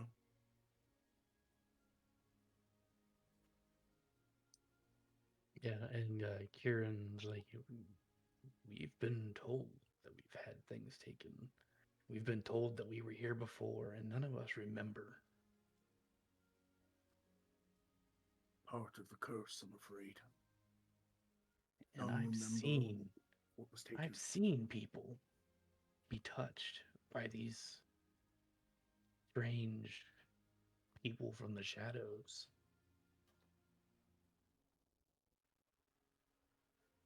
Where are they taking what they take? The land that the Coven now controls. Prismere.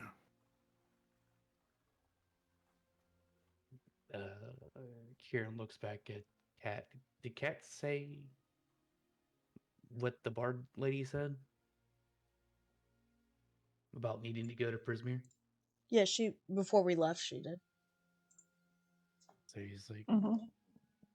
well, our journey's laid out for us, then we must go to Prismere. He's looking at the rest of the group to reclaim what is ours.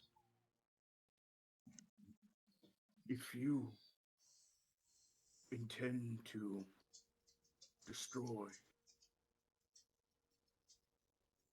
this Coven, I can show you the way to Prismere.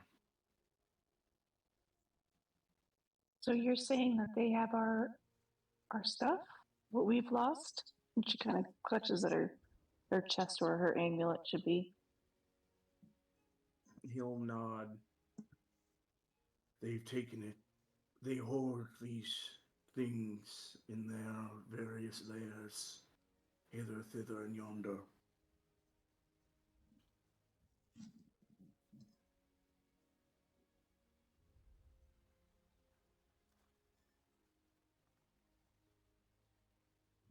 I need my amulet. I need my stone. I'll tell you this. It's not just trinkets that were taken from you. There's something even more. Family. What? They stole my brother.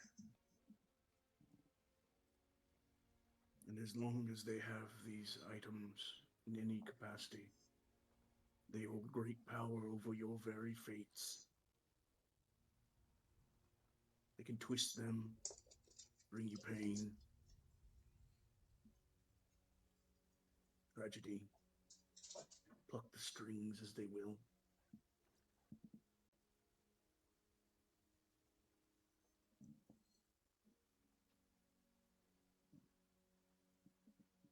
But Show us the way, Prismir. I've prattled on too much. Please follow me. What I'm And understanding is you're saying this isn't going to be easy and good. he dons his hat and he shakes his head with kind of a sad smile. Neither easy nor good, my dear girl. You see, the realm of Prismir was once beautiful, wonderful, fair realm. Sibilna was the one who oversaw it all. I don't know what the Coven did to usurp her. Not exactly. But we do have something of a hint as he looks to Mr. Light. Mr. Light goes, yes, there is an alicorn somewhere in Prismir. If you find it, from what I understand, it should free the dormant queen. Return Prismir to the way it should be. And they're slowly leading you guys out of the big top as they're talking. His name isn't Moon Color, is it? Oh my god. No. No, that was a unicorn, and he was devoured by a white dragon in Avernus. Oh my god, that's horrible. Avernus. I just heard stories about him, that's all. And they both lead you out, and as you guys are walking through the rain, you find yourselves walking towards the Hall of Illusions. Once again, as Mr. Witch says, now, mind the rule of three as you're there. Future, present, and past. Keep them in mind.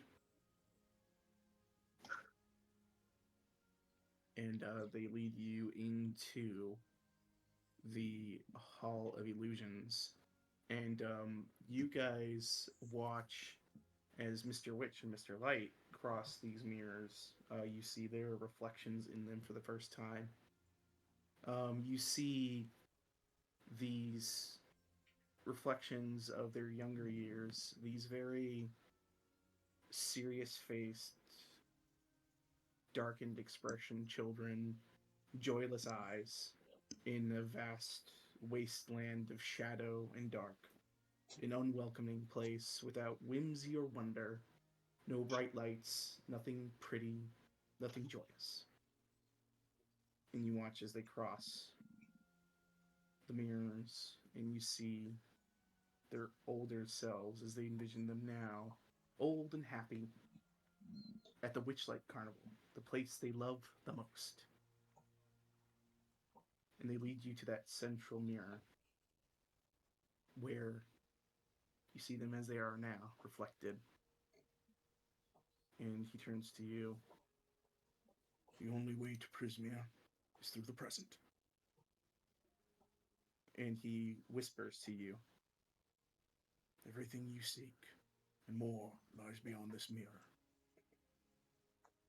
If you mean to step through, then stand in front of the glass and repeat this rhyme. Hither, thither, here and there, wander yonder, show me where.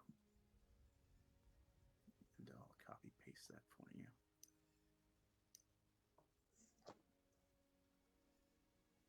And he kind of tucks his hat down and he begins to turn away from the mirror. And then as he gets a short distance away from it, turns back to look at you with Mr. Light at his side, watching you, kind of looking towards the ground. And he's just going to give you guys a nod. I have one more question before we go. Who's your third? Say Coven's coming threes. Who's your third? He gives you a strange look. It's always just been me and light. Afraid? Don't know what you're talking. Is there a Mr. Dark? I would Guys? hope not. Guys, I don't think they're a coven.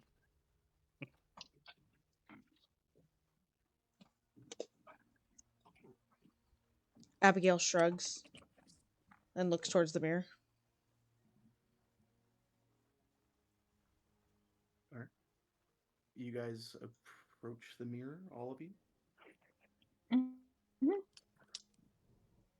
All right. You need only say the rhyme. Hither, thither, here and Hither, there. thither, here and Wander there. yonder, show me Wander where. yonder, show me where. And as you all say it, Lydia says it too, like kind of like Yeah, cat says it too. But Just to save you from saying it all over again. you guys watch as the mirror swirls, blotting out your reflection, and it turns in this sparkling blue twilight. And you see just vaguely a strange, faraway realm as you step through. And that is where we'll pick up next time. Leave it to Abigail to say the most insane shit before leaving. Mm-hmm. This really sad story about these two kids from the Shadowfell who had no joy in their life, and they finally found joy, and they would do anything to not lose it. And you're like, you're a fucking witch! Joey, you know how strict I am about characters and like how once they're done, and I've never let anybody change anything ever. Yeah, Ever. actually, So- you need to recreate it as a full barbarian now. Yeah, I've never played a character that's up in butts before. my name's HR Up and Butts. What does it mean? I just want to be able to touch her to touch her character. This is my touch. Mhm. Mm-hmm.